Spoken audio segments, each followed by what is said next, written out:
I woke up to morning light streaming through the window, staring at the silk canopy above me with the silver eagle crest.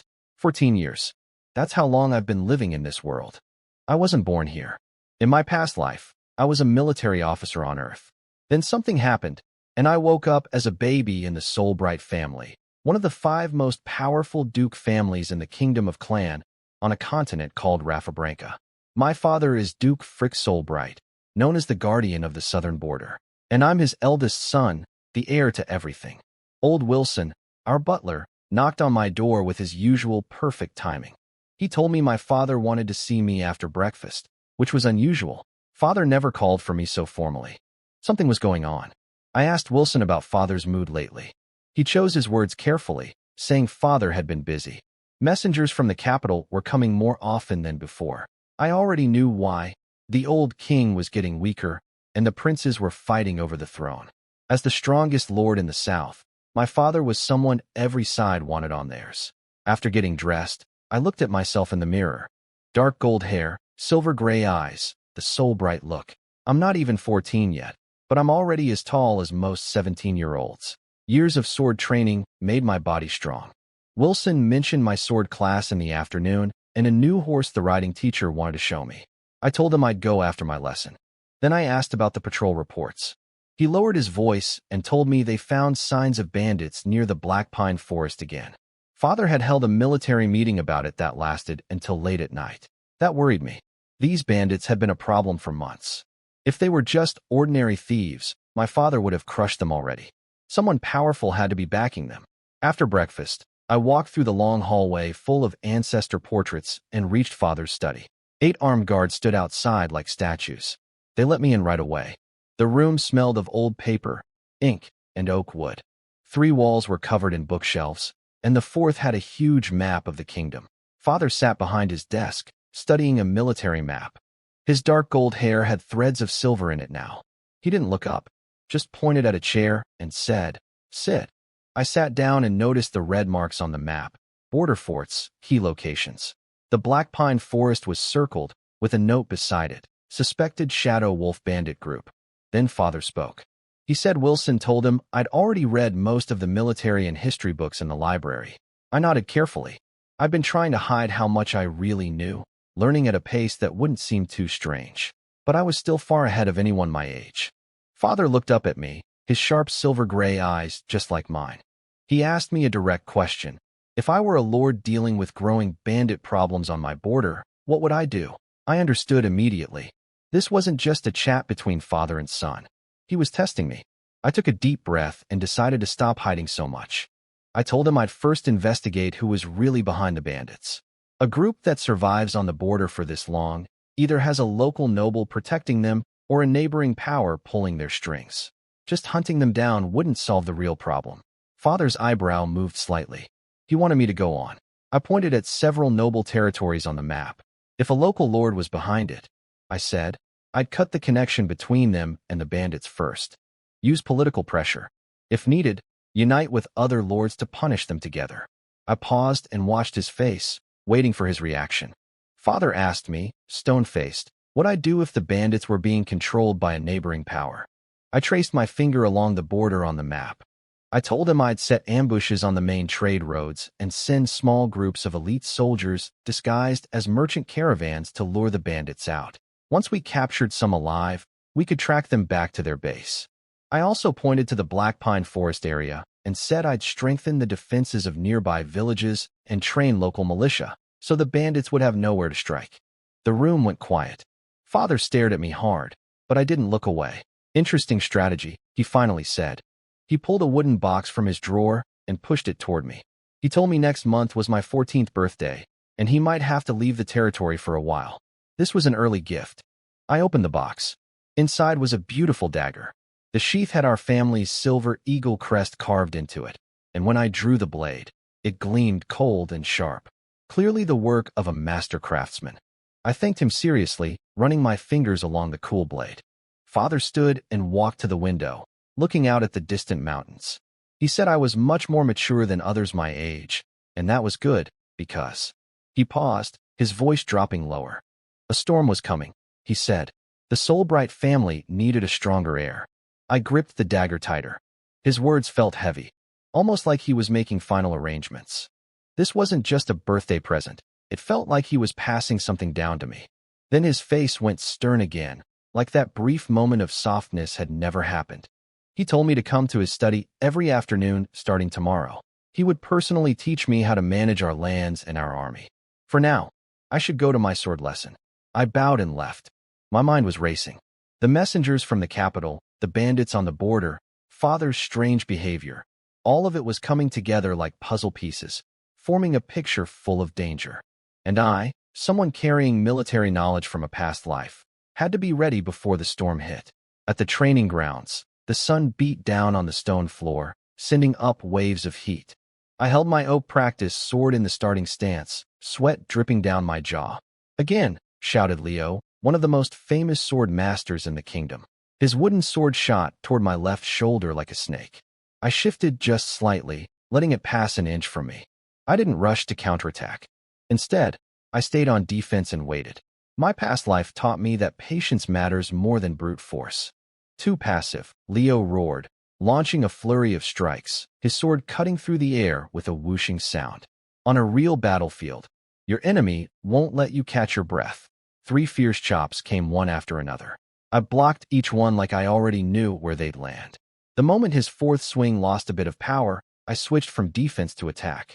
But it wasn't a simple thrust. I faked right with my sword, and when Leo moved to block, I changed direction instantly. My blade stopped half an inch from his throat. The training ground went silent. Just the sound of our heavy breathing. Good, Linen. Your progress surprises me, Leo said with a nod of approval. Your reflexes and judgment are far beyond anyone your age. This bearded veteran had trained countless noble children, but he said he'd never seen talent like mine. He admitted my swordsmanship was close to some well-known swordsmen. I just lacked real combat experience. I smiled slightly.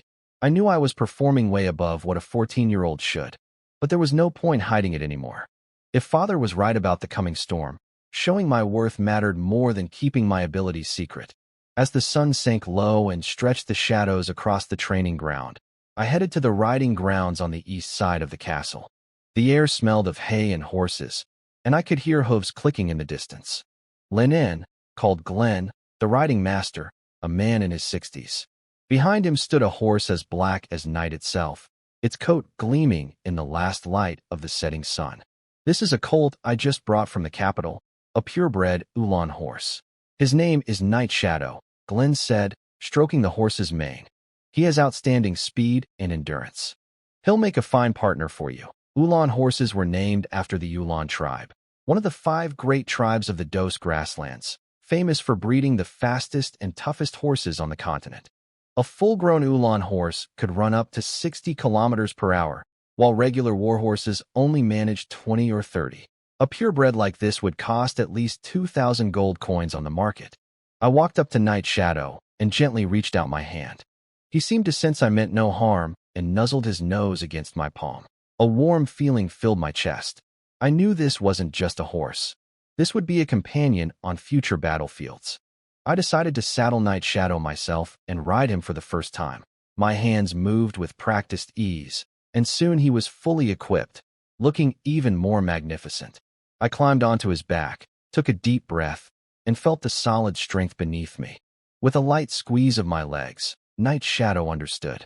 He started with a trot, then gradually picked up speed, galloping freely across the training field. It was like we already understood each other. Every turn, every burst of speed felt perfectly natural. Linen, your bond with Night Shadow is remarkable, Glenn said from the side, clearly pleased. He knew a great rider needed more than skill. He needed a real connection with his horse. And I had that already. By the time darkness fully covered Silver Eagle Castle, I reluctantly left the stables. Hundreds of bronze oil lamps lit up the corridors, making them bright as day. The dinner bell echoed through the stone walls. At dinner, I saw father again, along with my 2 younger brothers, Cashel and Albert. Cashel had just turned 10. He was quiet and always sat off to the side, his eyes showing a thoughtfulness beyond his years. Albert was only 5, full of energy, curious about everything on the table. My mother died giving birth to Albert. She bled too much and couldn't be saved. After that, father never remarried. In noble circles, that was almost unheard of. Even the lowest-ranking barons usually kept mistresses. But for 5 years, father lived alone. Even his personal maids were old women past 50. I also have an older sister, Jelena, who married the eldest son of Marquis Diaz last year. So now at the dinner table, it was just the four of us, father and his 3 sons. The room felt empty. Of course, the Solbright family is much bigger than just us. After hundreds of years, the family branches spread across the entire southern territory like roots of an old oak tree. But only father's direct family had the right to live in Silver Eagle Castle, the heart of our family's power, built on the achievements and blood of our ancestors. Other relatives lived on their own estates or in Silver Glow City nearby, where the walls also bore the Silver Eagle crest, though it never carried quite the same weight. When I walked into dinner, Cashel and Albert both looked up at me with that mix of admiration and warmth that younger brothers have for an older one. I smiled and nodded to them, greeted father, and sat down. During the meal, father started talking about our family's history and glory. There was pride in his voice, but also something deeper, a hope for what was to come. The Solbright family has stood strong not just because of the courage in our blood, he said, looking at each of us before his gaze settled on me, but because every generation worked hard and fought wisely. Linen, as the eldest son, the heaviest burden falls on you. I nodded silently. As someone carrying knowledge from another life, I knew I had to use that advantage to lead the family forward. But I also had to be a good example for my brothers, helping them grow into capable men who could stand on their own. After dinner, I walked alone through the castle corridors. Moonlight came through the windows and made patterns on the stone floor. Father's words echoed in my mind, and the sense of urgency grew stronger. I had to make every day count, improving my swordsmanship, my riding, and studying everything about managing lands and military strategy. The next afternoon, I arrived at father's study right on time. He was already waiting, with stacks of heavy books and scrolls beside him. He'd clearly prepared a lot for today's lesson. Linen, do you know the history of our family? His eyes grew distant, as if looking far into the past. I thought for a moment, then spoke carefully. I told him the Solbright family began during the founding of the previous kingdom, first known for fierce warriors. Over generations, our ancestors expanded their influence and secured a firm hold on the kingdom's southern region. The family controlled vast lands and produced countless brave knights and great leaders, standing strong for hundreds of years. As the heir, I'd studied this history thoroughly. The Solbright family was over 700 years old, even older than the kingdom of Clan itself. We'd risen from a small baron family to one of the kingdom's 5 great duke houses, famous not just here, but across neighboring kingdoms too. Solbright meant radiance in the old Rafa language. Combined with our crest, a silver eagle with spread wings, we were often called the Silver Glow family or the Silver Eagle family.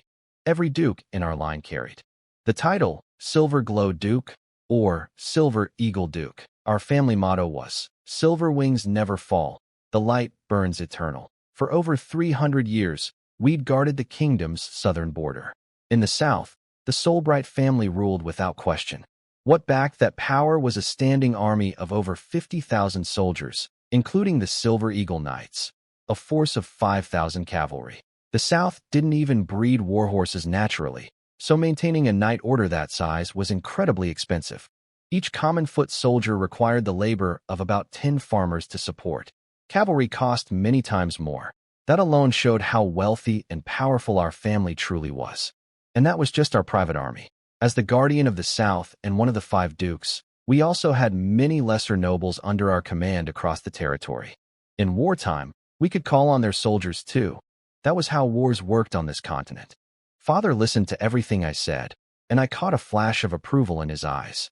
"You're right," he said, "but our family's glory and position didn't come from nothing. Countless ancestors paid for it with their blood and lives." He looked straight at me, his tone serious. "Remember, as the heir, you must understand not only our greatness, but the hardship and sacrifice behind it." "I understand, Father," I said firmly. And I did. This era might seem peaceful on the surface, but underneath, everything was shifting. The kingdom's politics were changing. Neighboring kingdoms were growing more threatening. Northern grassland tribes raided the borders regularly. Even within the south, the smaller nobles never stopped scheming against each other. Father nodded, satisfied, and continued. Good. But history isn't only about glory, it also holds lessons. Remember, every great family has been through dark times. Our duty is to keep the ship steady through the storm and steer it toward an even brighter future. He picked up an old book with a yellowed cover, The Way of Governing Lands, and said, Today, I'll teach you how to manage a territory and how to keep a family strong in the middle of complicated politics. He opened the book and began explaining the basics: how to develop farming and crafts, how to set fair taxes, how to handle relations with neighboring lords. Every detail showed the wisdom and foresight of a man who'd been ruling for a long time. I listened carefully to every word Father said, nodding when I agreed, frowning when something needed deeper thought. Whenever I raised a question or shared an idea, it seemed to hit the mark. Father answered each one patiently, sometimes guiding me like a parent, sometimes challenging me like a wise teacher. He'd throw out situations to test me. What would I do if a neighboring country suddenly cut off our iron supply and we couldn't forge weapons? What if a big harvest caused grain prices to crash? How would I balance the interests of farmers and merchants? As the sun went down and golden red light filled the study, our discussion only grew more intense. I took ideas from my past life, modern management concepts, and broke them apart, then rebuilt them to fit this world's feudal system and level of technology. I suggested creating a shared grain storage system across the territory, save surplus in good years, distribute it in bad years. It would keep the people loyal and reduce waste. I also proposed tying Nightland grants to military achievements instead of just inheritance, a merit point system to keep the army motivated and hungry. These ideas were bold, maybe a bit rough around the edges, but they carried a vision that went beyond this era. Father's eyes lit up more than once. Linen, your thinking surpasses not just boys your age, but many nobles who've spent half their lives playing politics, he said, setting down his quill. Remember, a true leader respects tradition and protects the foundation, but also dares to break old chains and forge new paths. Your ideas may become the very thing that keeps the Soul-Bright family strong in the future. Then he reached deep into the bookshelf and pulled out a copper box. Inside was a seal, a silver eagle with our family motto engraved on its wings. Silver wings never fall. The light burns eternal. This is the heir's seal, he said. It was supposed to be given to you when you came of age. But the time has come early. I understood what this really meant. This wasn't just a gift. It was a formal transfer of power. I reached out and touched the seal. The silver was cold against my fingertips, and something like an electric current ran through my whole body. 700 years of family honor and duty, all resting in the palm of a 14-year-old boy. I gripped it tight. The cold metal seemed to fill me with strength. Father, I promise, I'll make sure the silver eagle's banner flies over the South forever. And just like that, the seal didn't feel cold anymore. The eagle carved on it almost seemed alive, spreading its wings to shelter the entire southern territory. I knew my storm was coming, but I wasn't alone. Behind me stood 700 years of family legacy. Beside me were brothers who needed protecting. Ahead lay a future waiting to be shaped. Just like the motto said, silver wings never fall. The light burns eternal. That wasn't just the Soul-Bright family's belief. It had become mine too, my purpose in this strange world. The days that followed were packed tight, like a clock wound to its limit. Every morning, Leo's wooden sword still came at me like a storm, but my blocks grew steadier and my counterattack sharper. I started blending techniques from modern combat, shifting my center of gravity to deflect heavy strikes with minimal effort. Leo kept shaking his head in amazement. Afternoon riding sessions became my time to breathe. Night Shadow and I understood each other better every day. Sometimes all it took was a look, and he'd know exactly what I wanted. Sharp turns, jumps, things most horses needed years of training to learn. Old Glenn liked to say there was an invisible thread between us. Beyond these daily lessons, I threw myself into studying how to manage a territory. Father arranged for the family's finance officer, military commander, and diplomatic advisor to take turns teaching me. I learned how to calculate land output, set tax rates, survey terrain, build defenses, and even the art of negotiation. what to say, what gifts to bring when dealing with other lords. In this world, knowledge was a monopoly held by the nobility. These lessons were closely guarded family secrets. Even basic military formation charts were only shown to heirs. Many minor nobles lived their entire lives never learning how to pin down 1,000 enemies with just 300 men. That's why great generals almost always came from powerful houses. I was lucky. I had access to 700 years of soul-bright wisdom, and I could process it all through a modern mind. When I noticed the territory's tax records were a mess, half barter, half currency, all tangled together, I designed a cleaner bookkeeping system based on double-entry accounting from my past life. The finance officer said it was like fog being lifted. When I saw soldiers still training as individuals with no teamwork, I proposed small squad tactics, 10-man units with roles for scouting, striking, and covering. It hadn't been tested in real battle yet, but Sir Reynard, the military commander, was clearly impressed. At the same time, I started actively gathering information about what was happening in the capital. Through messages Wilson passed along, bits of news from couriers, even gossip among the servants, I pieced the picture together slowly. The old king's health was getting worse. The two princes were fighting almost openly now. As the head of one of the strongest military forces in the kingdom, my father had become the prize everyone wanted. That explained all those messengers from the capital. More than 2 weeks flew by in this busy rhythm, and my 14th birthday was just around the corner. One afternoon, I had just finished reading the southern defense maps in the study when Father walked in, looking more serious than usual. "Lenin, I'm leaving for the capital in 2 days," he said without any small talk. "There's a nobles' assembly I must attend. I may be gone for a while." Then he said the words that hit me like a wave. "While I'm away, you'll manage the family's affairs in my place." My heart jolted. Excitement and pressure crashed into each other inside my chest. Managing the family's affairs meant I'd be temporarily in charge of the entire South. 50,000 soldiers, hundreds of estates, millions of people living on our land. For a boy not yet of age, it was an enormous challenge. But it was also the perfect chance to prove myself and gain real experience. "Don't worry, Father," I said, standing straight with no fear in my eyes. "I'll protect the territory until you return." Father looked at me with pride, though I could see a hint of worry he tried to hide. He knew this was risky, but he also knew that a real heir had to be forged in hardship, not sheltered from it. Over the next 2 days, he poured everything into preparing me. He spread out a huge map of our lands, circled key areas in red, and listed every possible emergency with plans for each one. "No matter what happens, stay calm first," he told me, gripping my shoulder. "A lord's panic spreads like a disease. Your composure is the anchor that holds everything steady." He also told me to listen to the experienced people around me. Wilson had been the family butler for decades. Sir Reynard was a battle-tested commander.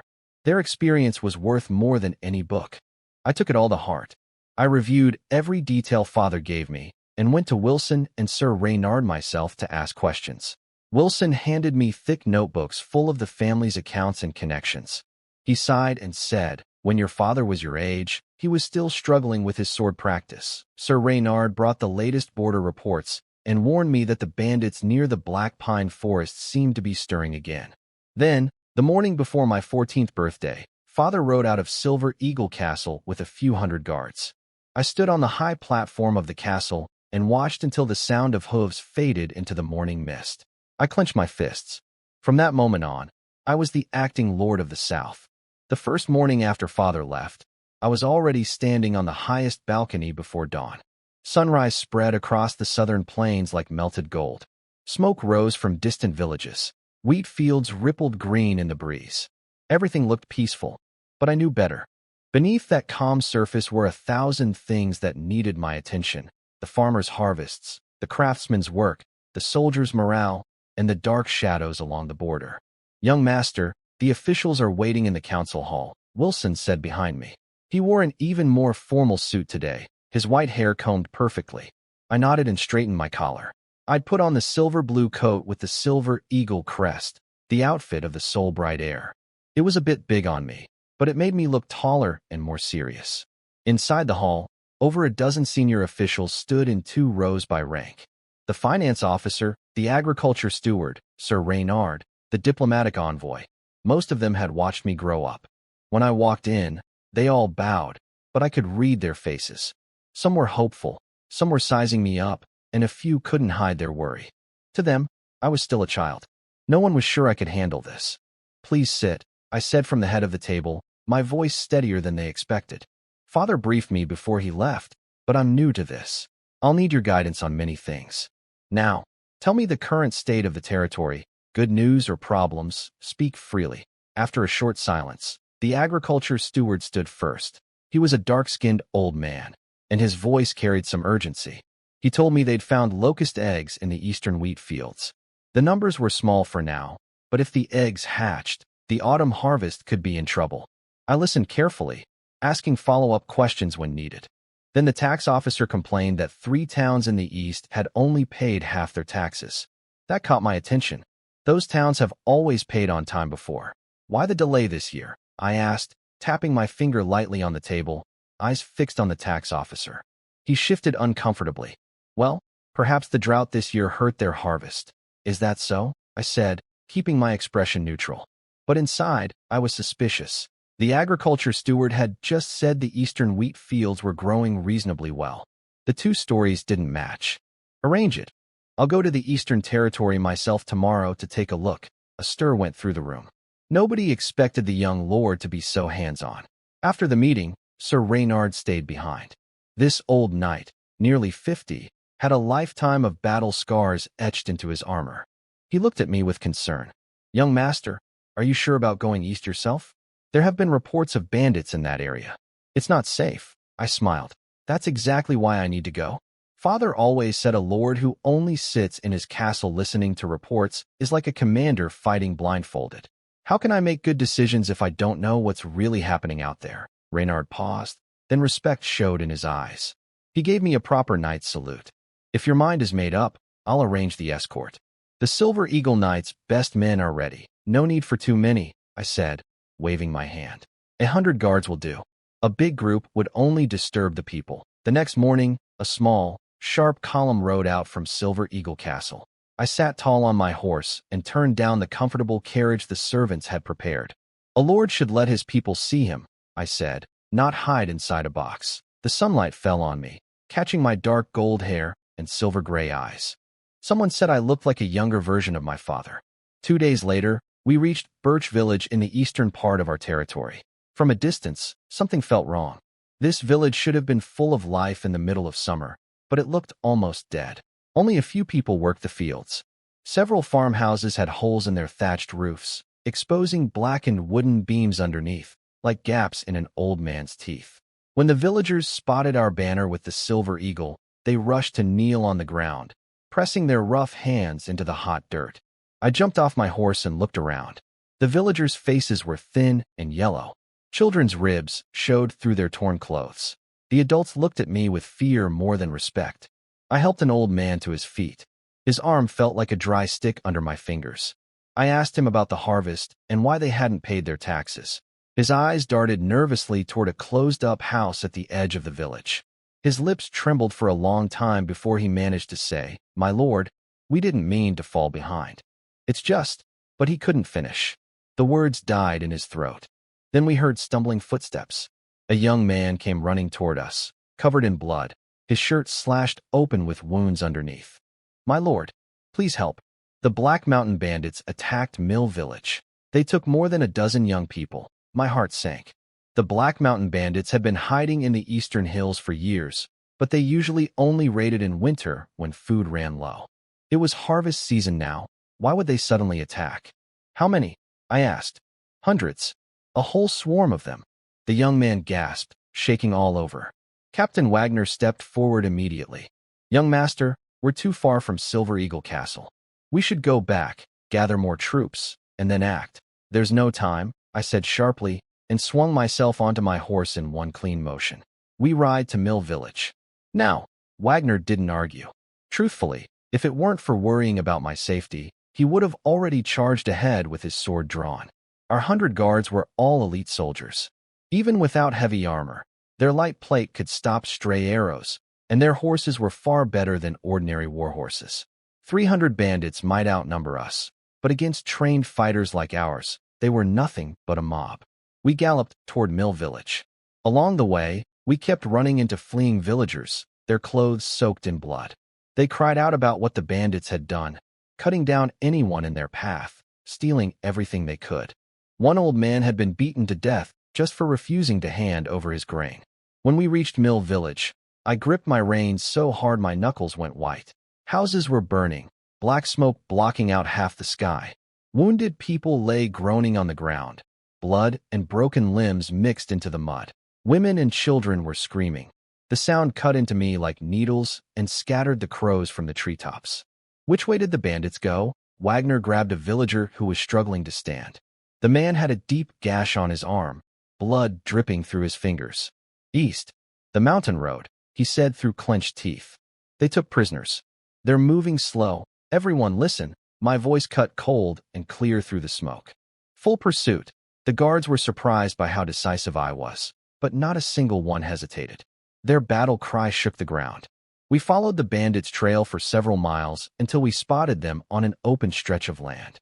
A group of men in black leather armor were using blades and spears to herd a line of villagers tied together with ropes. The captured people, mostly young men and women, looked half dead, stumbling along. I narrowed my eyes and quickly studied the terrain. On the left was a thick patch of bushes, waist-high, perfect for cover. Ahead was a flat dirt road, ideal for a cavalry charge. Captain Wagner, I said quietly, take 50 men and charge them from the front. Draw their attention. I paused. I'll take the rest around the left side and hit them where they don't expect it. Wagner nodded and led half our force straight at the bandits, the thunder of hooves shaking the earth. You bandits dare cause trouble on soul-bright land. Wagner roared like a thunderclap, pointing his sword at them. Release the hostages and surrender. The bandits panicked instantly. Their leader was a one-eyed man named Hans. He spun around, and when he saw the charging cavalry, his face went pale. His men started stammering. Chief, it's the soul-bright soldiers. Hans knew he was in trouble. The forest was still miles away, no way to outrun horses on foot. His 300 men looked like a big group, but he knew the truth. They were fine for bullying villagers, but against armored soldiers on war horses, most of them would fall apart. Still, running on open ground meant certain death. Cavalry would cut them down like wheat. So Hans gritted his teeth, raised his heavy blade, and screamed, "Don't be afraid. There's only a few dozen of them. Hold the first charge, and once we reach the trees, we own the fight." He swung and chopped a small tree clean in half to show his strength. Pick up your weapons and fight. Kill one, and you break even. Kill two, and you're ahead. His fury steadied the bandits just enough. On shaking legs, they pulled out cleavers and clubs and formed a loose, messy line. Wagner's men crashed into them. Swords clashed against crude blades. Horses screamed. Men cried out. Dust flew everywhere. The battlefield turned to chaos in seconds.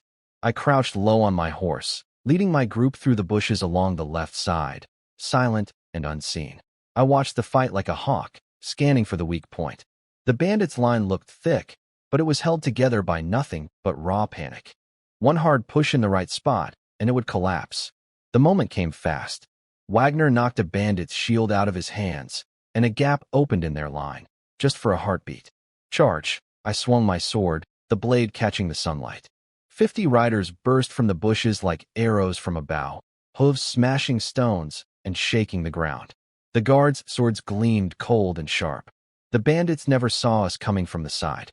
They froze. The flank. There's cavalry on the flank, someone screamed. Their already shaky line shattered.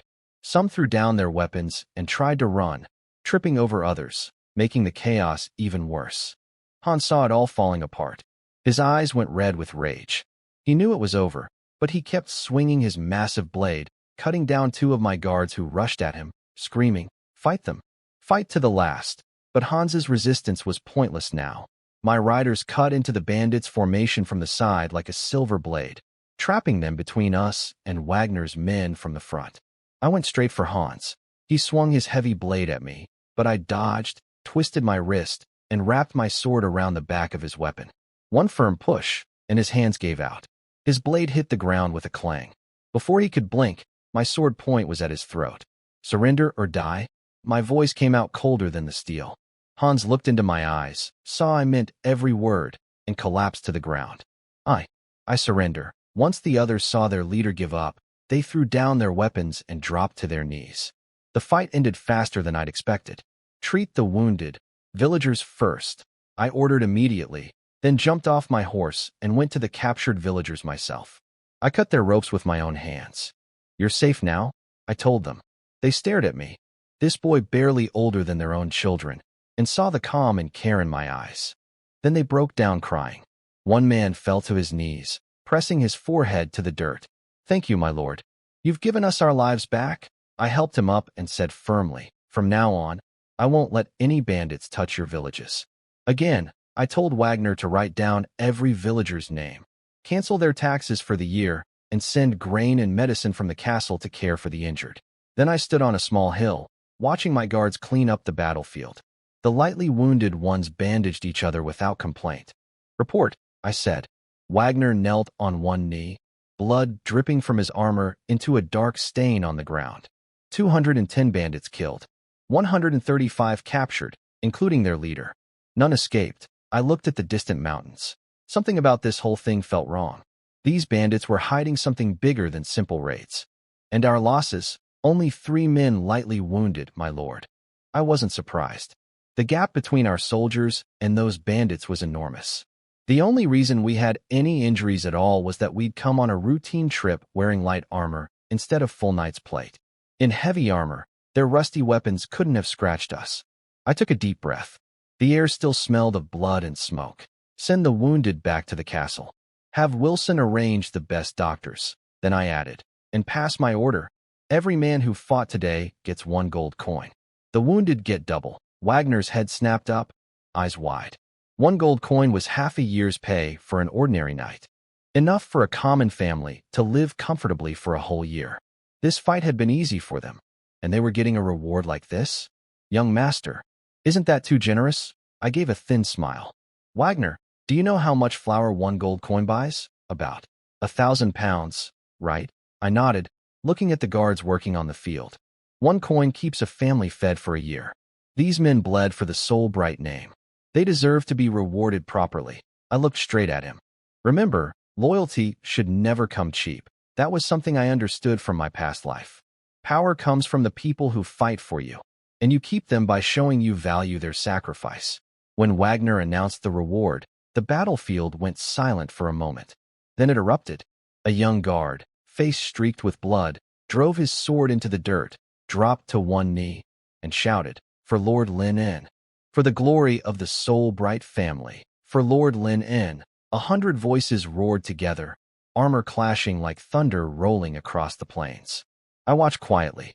These gold coins weren't just buying today's loyalty, they were buying future hearts.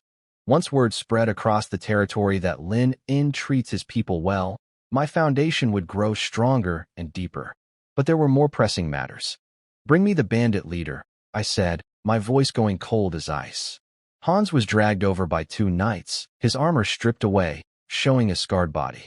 He was in his 30s, missing half his right ear, with a centipede-like scar running from his left eye to his jaw. On his knees now, he looked like a cornered stray dog, sly and scared at the same time. I lifted his chin with the tip of my scabbard. "Hans, right? Tell me, why raid during harvest season? Why take only young men?" He flinched like I'd poured freezing water over him. His eyes shifted.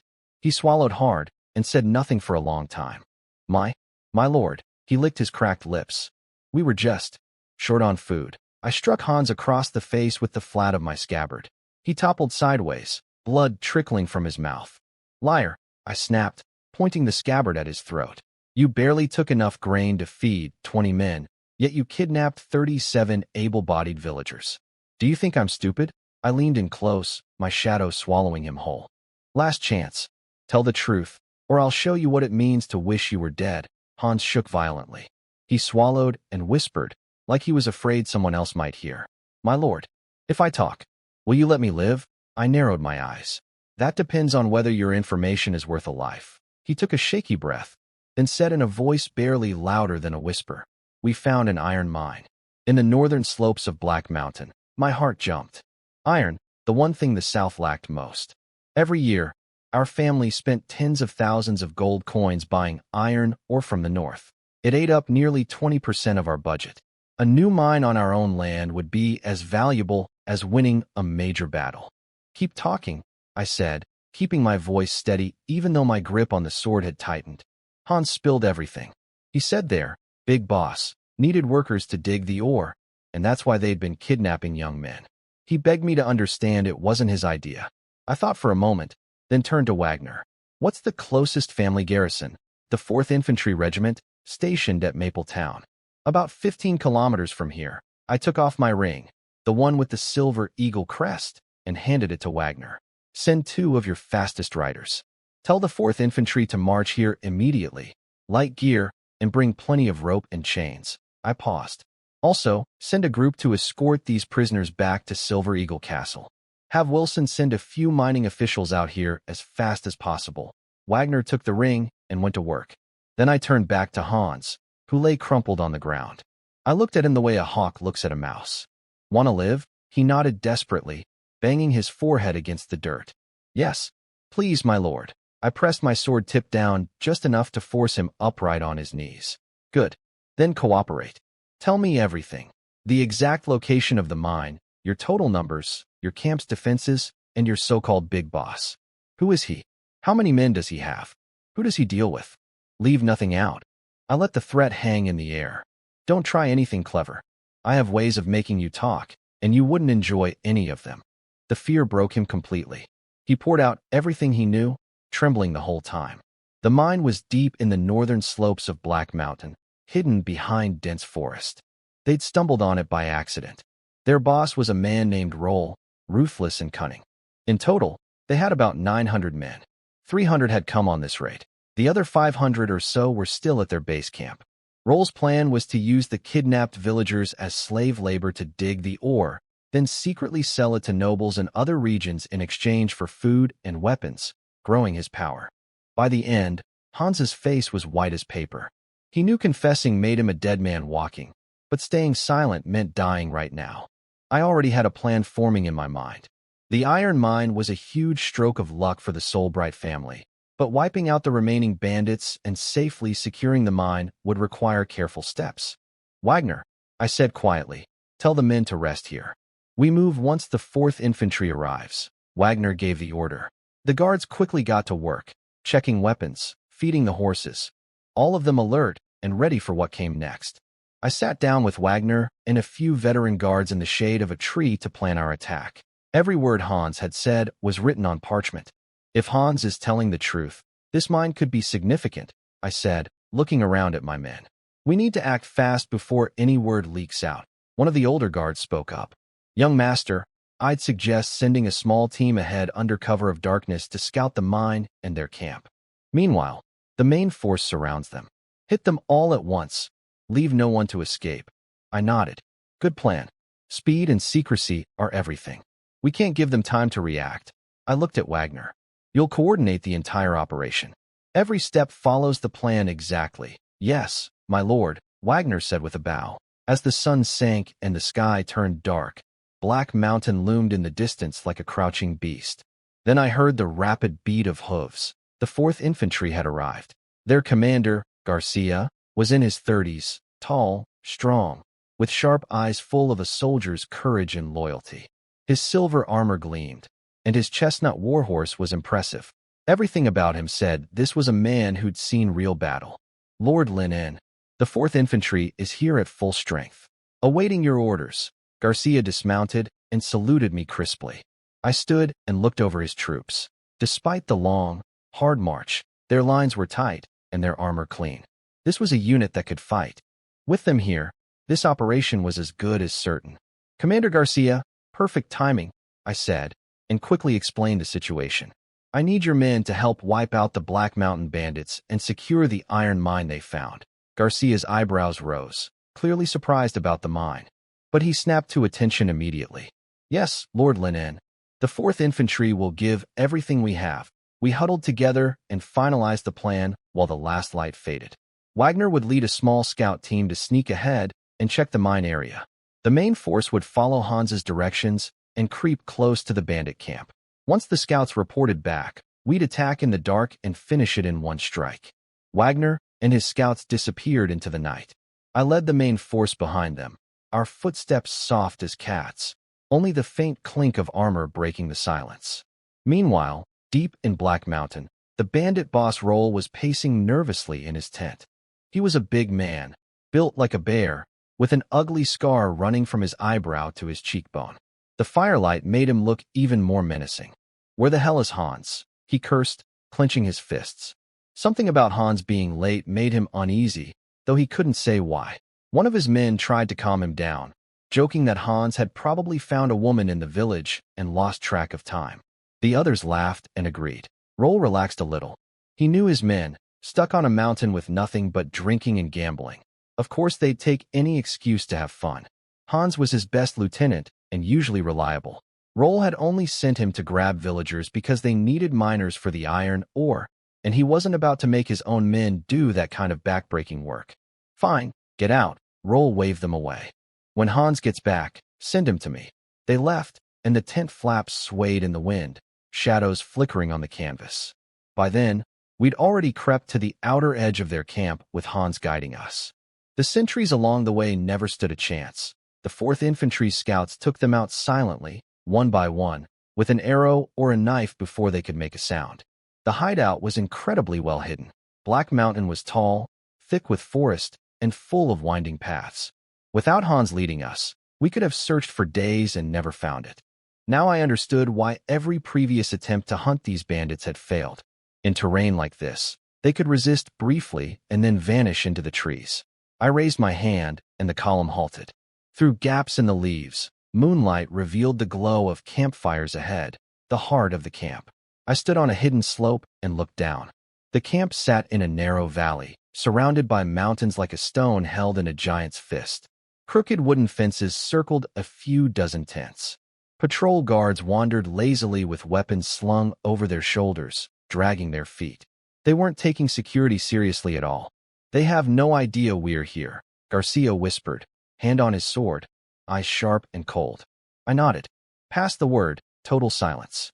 Wait for the scout signal. Wagner's team had already reached the mine. The entrance was buried deep in a forested valley, covered by vines and bushes, nearly impossible to find without help. A handful of bandits leaned against the rock wall by the opening, half asleep, torches swinging lazily in their hands. "Even weaker than we expected," one of the scouts murmured. Wagner watched for a moment longer, then signaled his team to pull back. He sent word to me. The mine was barely guarded. We were clear to move. The night grew deeper. A cool mountain wind swept through the treetops. I received Wagner's message, took a deep breath, and looked at Garcia. "It's time. Execute the plan." Garcia nodded and gave silent hand signals. His soldiers spread out like shadows melting into the darkness, forming a net around the camp. Archers climbed the slopes on both sides, bowstrings drawn tight, arrows aimed at the figures moving below. I slowly drew my sword. Moonlight ran along the blade like liquid silver. "Attack!" Before my voice faded, a storm of arrows tore through the night sky with a sharp whistle and rained down on the camp. Screams erupted. Bandits by the fires dropped where they stood. The rest panicked and scattered in every direction. The camp exploded into chaos. "We're under attack." "Under attack." Roll burst from his tent wearing only a leather vest. He saw bodies on the ground and his men running wildly, and his face went dark as iron. "Stand and fight, damn you. Get together and push back." But his men were already a mess. Some didn't even have weapons. They just dove for the trees. The 4th Infantry poured into the camp like a wave, swords flashing, screams and clashing steel mixing with the crackle of flames, filling the valley with thunder. I led my guard straight toward Roll. "Who are you? How dare you come into my territory?" he roared, swinging a massive axe at my head, the blade cutting through the air with a terrifying whoosh. "Soulbright family." "Lin An," I said coldly, angling my sword to catch his axe on the side. The clash sent sparks flying and numbed Roll's arm, forcing him back a step. He was incredibly strong. Every swing of his axe felt like it could split a mountain, but my swordsmanship was faster and more precise. I slipped past his strikes at the last instant and hit him where he was open. After a few rounds, Roll was gasping for air, his swings slowing down. Fear crept into his eyes. "How did you find this place?" he shouted between attacks. Thank your man Hans for that, I said with a cold smile. I caught the moment his strength ran out, that split second between one swing and the next, and thrust my sword straight at his chest. He twisted away, but my blade cut deep into his shoulder, all the way to the bone. Blood soaked his leather vest instantly. He stumbled back, staring at my sword. Hans, that traitor. I'll kill him.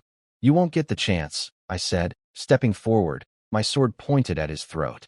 Roll shut his eyes, waiting for the end. But I stopped the blade an inch from his neck. Surrender, Roll. Your men are dead or captured. Fighting on is pointless. He looked around.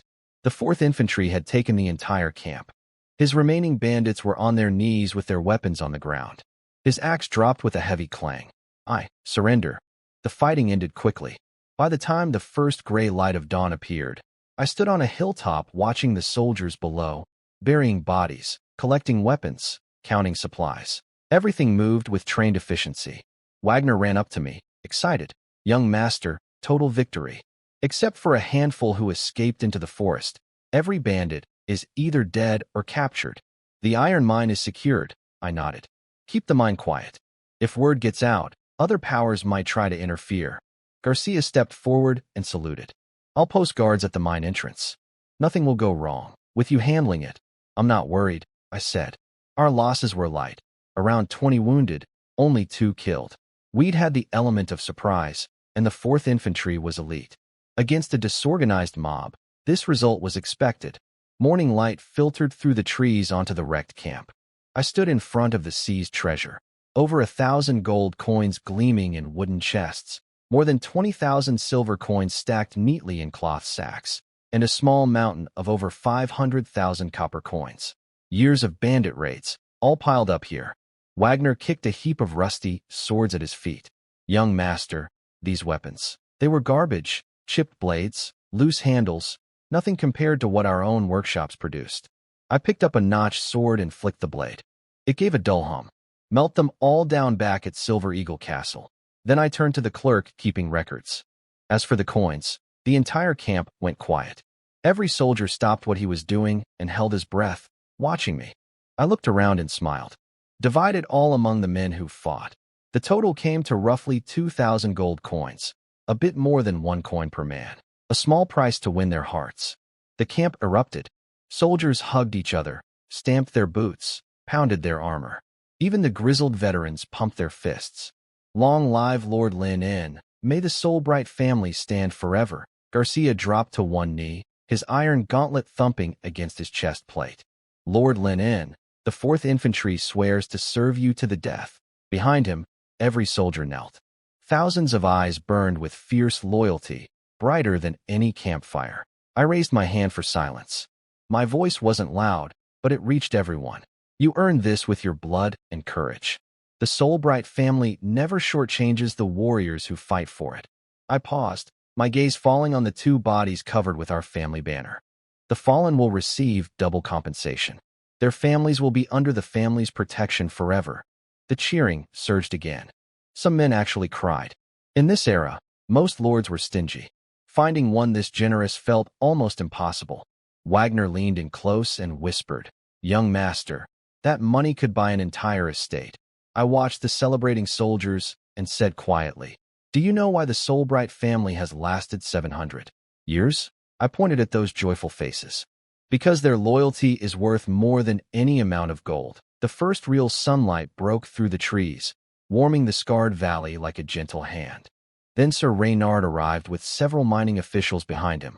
He'd gotten word during the night and rushed over, worried about my safety.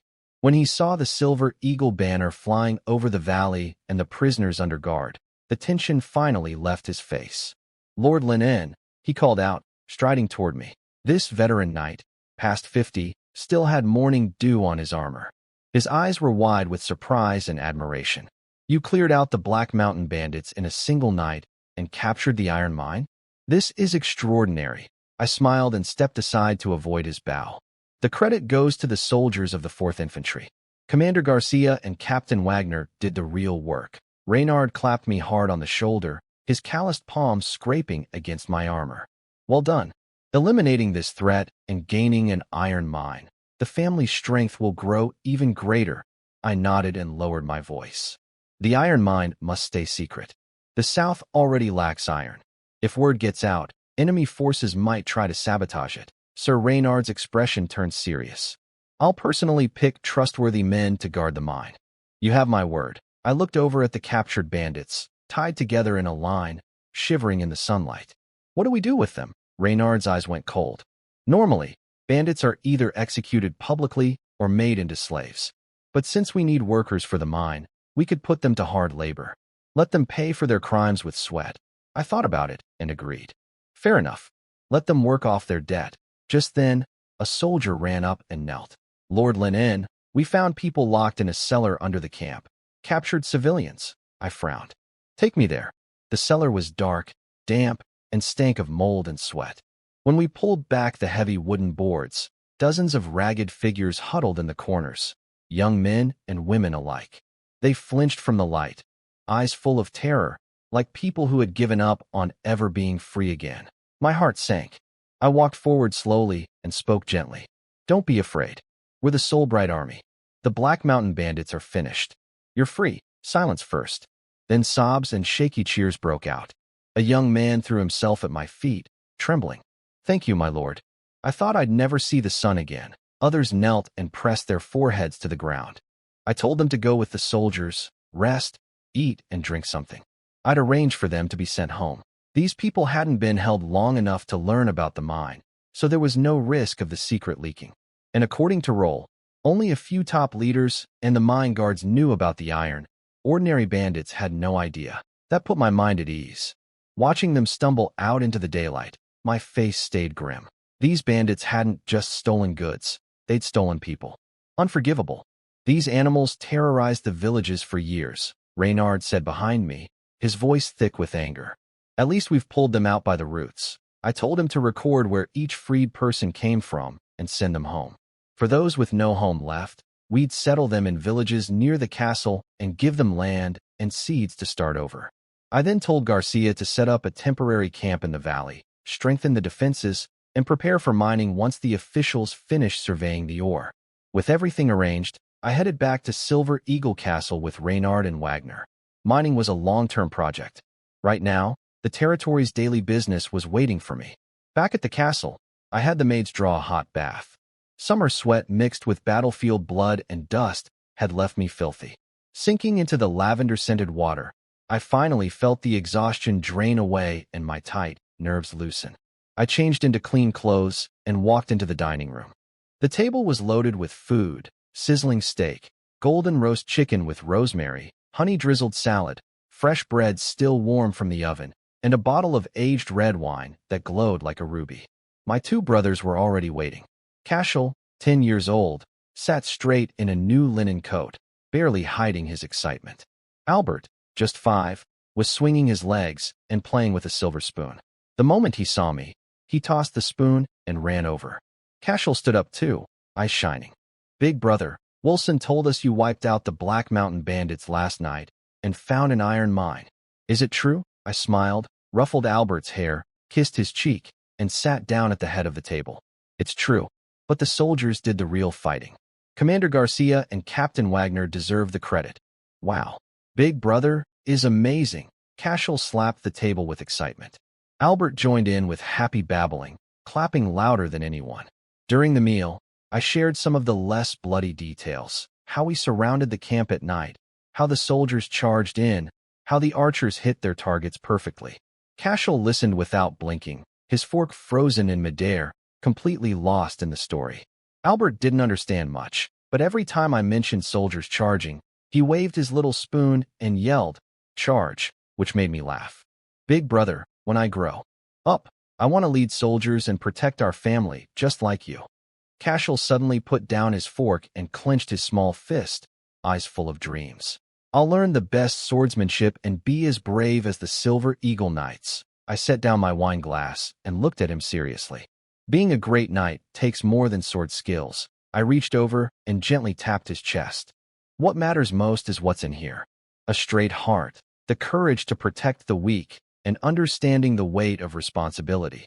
Cashel nodded slowly, not fully grasping everything, but I could tell he was carving those words into his memory. His small face was set with determination. Albert puffed out his little chest, copying his brother. "I'll protect Big Brother too," he announced in his tiny voice. I laughed and pulled him onto my lap. Looking at their innocent faces, warmth filled my chest. This victory might be just the beginning, but as long as we held on to this sense of duty and love for each other, the Soulbright family's glory would endure, just like our motto said. Silver wings never fall. The light burns eternal. I looked down at the little one in my arms and pinched his soft cheek. "You're still young, Albert. But remember to learn to be strong and brave. That's the foundation of becoming anything great." Albert nodded hard, his silver gray eyes bright. In his little mind, whatever Big Brother said had to be right. There's a saying, the eldest brother is like a second father.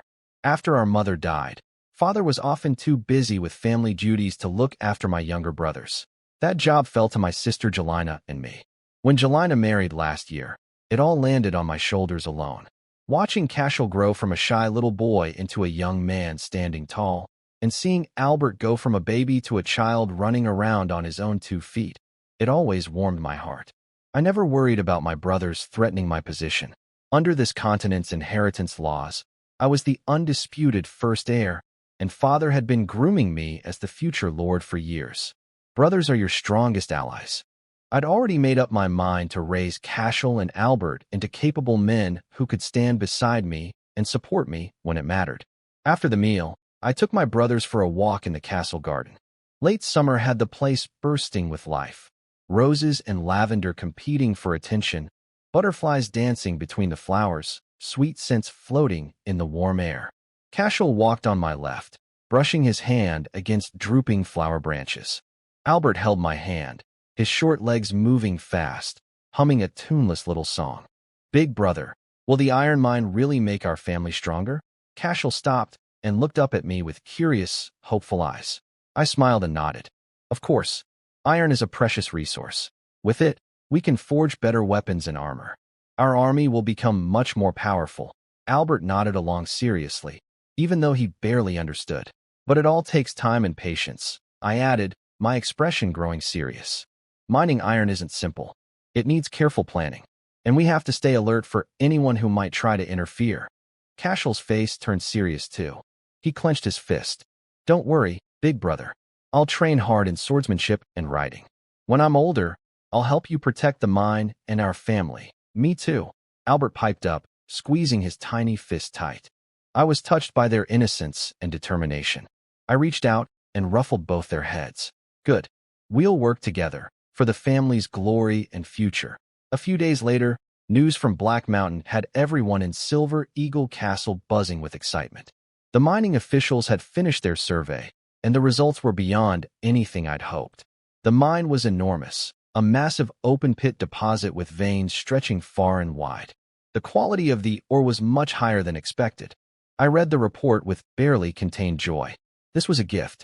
It could push the Soulbright family to a whole new level of power. I immediately called a meeting with Sir Reynard, the mining director, the finance officer, and other senior officials. Once everyone was seated, I placed the report in the center of the table. "This report means we're about to control a mine that can dramatically strengthen our family. But opportunity always comes with risk. We must be on guard against enemies trying to spy on us or sabotage our work." Sir Reynard stood first. "I recommend forming a dedicated guard force for the mine, responsible for security and order. We should also increase patrols around the area to keep strangers out." The mining director could barely contain himself, his voice shaking with excitement. "Lord Linen, based on our initial calculations, this mine could produce at least 300 tons of iron ore per month." The finance officer pulled out his ledger and started calculating furiously, getting more excited with every number. "This is wonderful. We won't need to buy iron from other lords anymore. That saves us at least 20,000 gold coins a month. And if we have extra, we could sell it for even more profit." "We will not sell any iron ore," I said firmly, cutting him off. "Iron is a strategic resource. Even if we have more than we need, we store every bit of it. We don't trade long-term strength for short-term money." The room went quiet. The finance officer froze, then lowered his head in embarrassment. "You're right, my lord. I was being short-sighted." The mining director quickly agreed. "Iron ore is the foundation of weapons and armor, the backbone of our power. Stockpiling it strengthens us and prepares us for whatever comes. Sir Reynard nodded gravely. Once large-scale mining begins, neighboring powers will notice. We need to watch not only for outside enemies, but also for spies and traitors within. I looked around the room. Sir Reynard, I'm putting you in charge of the guard force. Pick only loyal, reliable soldiers. The mine must be completely secure. Yes, my lord. The mining director raised another point. We'll need a large workforce, miners, wages, tools, facilities. That requires significant funding. I smiled. Money isn't a problem. The family treasury can handle the initial investment. Finance officer, calculate a detailed budget. Make sure every gold coin is well spent. Understood, my lord. As for workers, I said, my eyes sharpening, send the prisoners from the dungeon to the mine. Put them to use. If we need more, recruit volunteers from the territory and pay them daily wages. The finance officer's eyes lit up. Brilliant. That saves on recruitment costs and lets the prisoners pay for their crimes. Two benefits at once. The discussion grew lively. Everyone contributed ideas, and we quickly hammered out the details of the mining plan. Sunlight streamed through the windows, falling on every face in the room, as if promising bright days ahead for the Soulbright family. I stood at the end of the meeting and looked at each of my officials. This mine is a rare opportunity for our family, but it could also bring trouble. We must stand united and make sure the Soulbright name never fades on this continent. We will grow stronger and more prosperous than ever. The room thundered with agreement. Every eye burned with energy and purpose. I could feel it. They were starting to believe that this young heir might truly lead the family into a new era of greatness.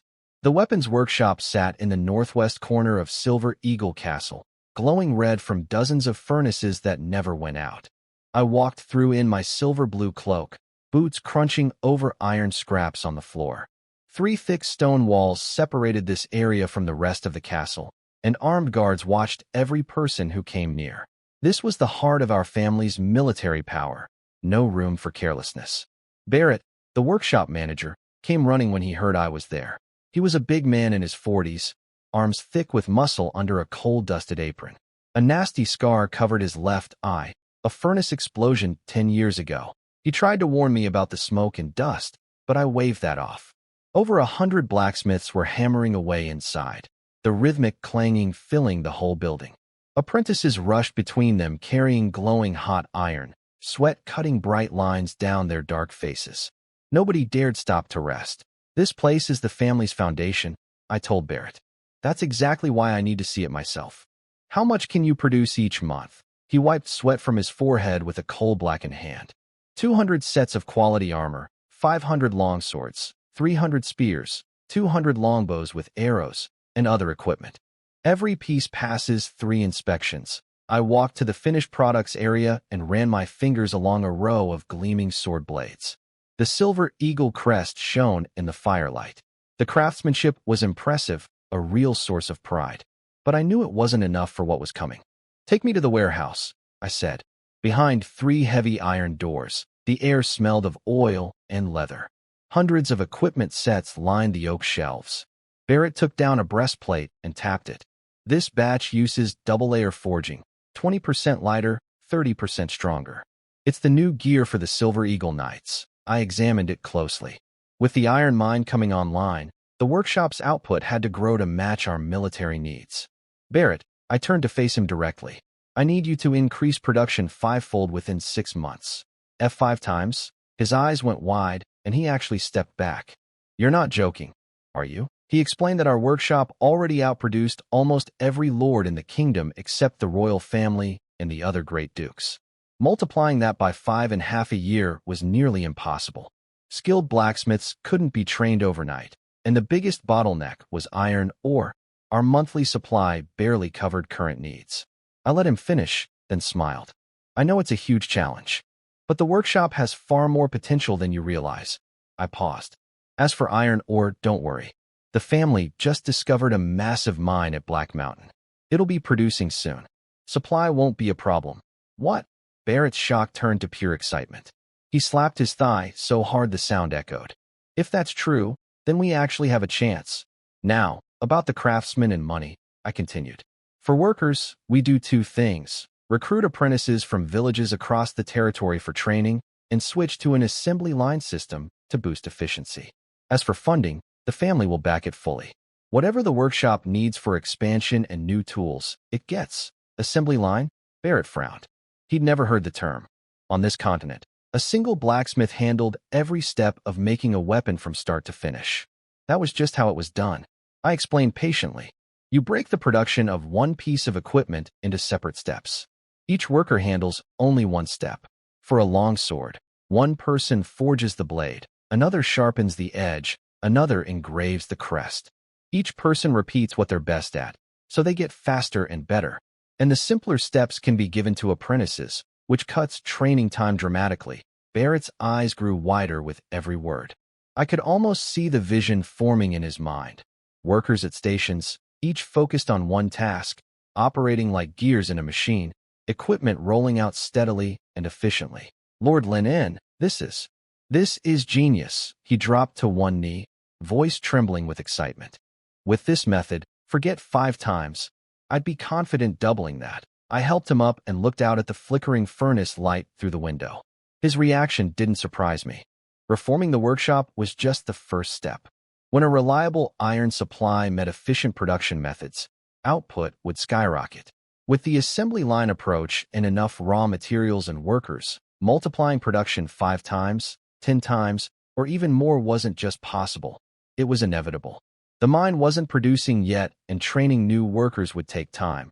So 5 times the output in 6 months was the most realistic goal. I wasn't in a rush. There was no major war coming right now. Everything I was doing was laying the groundwork for the future. In my vision, today's workshop was just a starting point. One day, it would become a full-scale military factory. And my ambitions went far beyond that. Barrett, starting today, we're introducing a piece rate reward system, I said. He looked confused, so I explained. Workers would be paid bonuses based on how many pieces of equipment they completed. More output, more pay. It would push them to work harder and faster. Barrett's face lit up. Brilliant. The men will definitely put in more effort, but we can't let them chase quantity and forget quality, I added. So we'll also have an accountability system. Every craftsman and apprentice gets ranked and numbered by skill level. From now on, every piece of equipment and every step in the process gets stamped with the maker's number. If there's a quality problem, we trace it straight back to the person responsible.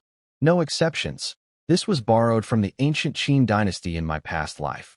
Their weapon makers had to engrave their names on every piece they made. That's why Qin weapons were so reliable. You truly see far ahead, my lord. Barrett was almost shaking with excitement. With both systems in place, we'll get better quality and higher output at the same time. I was pleased with his attitude. He'd been overwhelmed at first, but once he understood the plan, his energy came roaring back. A valuable man. Then I waved everyone else away and lowered my voice.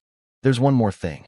I need you to gather a few absolutely loyal craftsmen and secretly develop a new weapon. Barrett's expression went serious. He knew this was important. What kind of weapon, my lord? I pulled a sheet of paper from inside my coat and handed it to him. On it was a detailed drawing. A crossbow, redesigned from memory of my past life. Unlike a regular bow, a crossbow didn't need years of training to use. It was easier to aim, required less strength, and hit harder. In my previous world, crossbows helped the Qin army conquer 6 kingdoms. They were weapons that changed the shape of war. The design I gave him was a single-shot hand crossbow for infantry, capable of piercing leather armor at 150 meters and punching through light plate at 100. It's called a crossbow. It fires bolts like a bow, but you don't have to hold the string drawn, I explained, then walked him through how every part worked. The trigger mechanism, the bowstring, the winding gear. Barrett took the paper with trembling hands. As an experienced blacksmith, he immediately saw the potential. He stared at the trigger design, voice rough with awe. This completely changes everything about archery. The trigger mechanism alone is extraordinary. How did you come up with this? That doesn't matter, I said, steering the conversation back. What matters is, can you build it quickly? He took a deep breath, forcing himself to calm down. I'll need time to study the drawings. Fine, I nodded. Pick your most loyal craftsmen. Set up a separate underground workshop. Everyone involved. Their families will be invited to stay at the castle. The polite wording carried a clear warning underneath. Barrett understood perfectly. I'll personally select trustworthy men. My eyes went cold. Remember, anyone who leaks this secret dies, including you. Also, during development, focus on 3 things: how to increase the firing rate, how to simplify the manufacturing process, and how to make it suitable for mass production. Barrett scribbled notes quickly, fire in his eyes. My lord, if this weapon works, our army's combat power doubles at minimum. I smiled. This is only the beginning. Get me a working prototype as soon as possible. Yes, my lord. I'll personally oversee every step. I looked around the warehouse one last time. Starting tomorrow, I'll send people to help you expand the workshop. Barrett bowed deeply. I won't let you down. I patted his shoulder. The workshop is in your hands. I did one final inspection tour before leaving. By then the sun had sunk behind the western hills, painting the sky in brilliant reds and golds.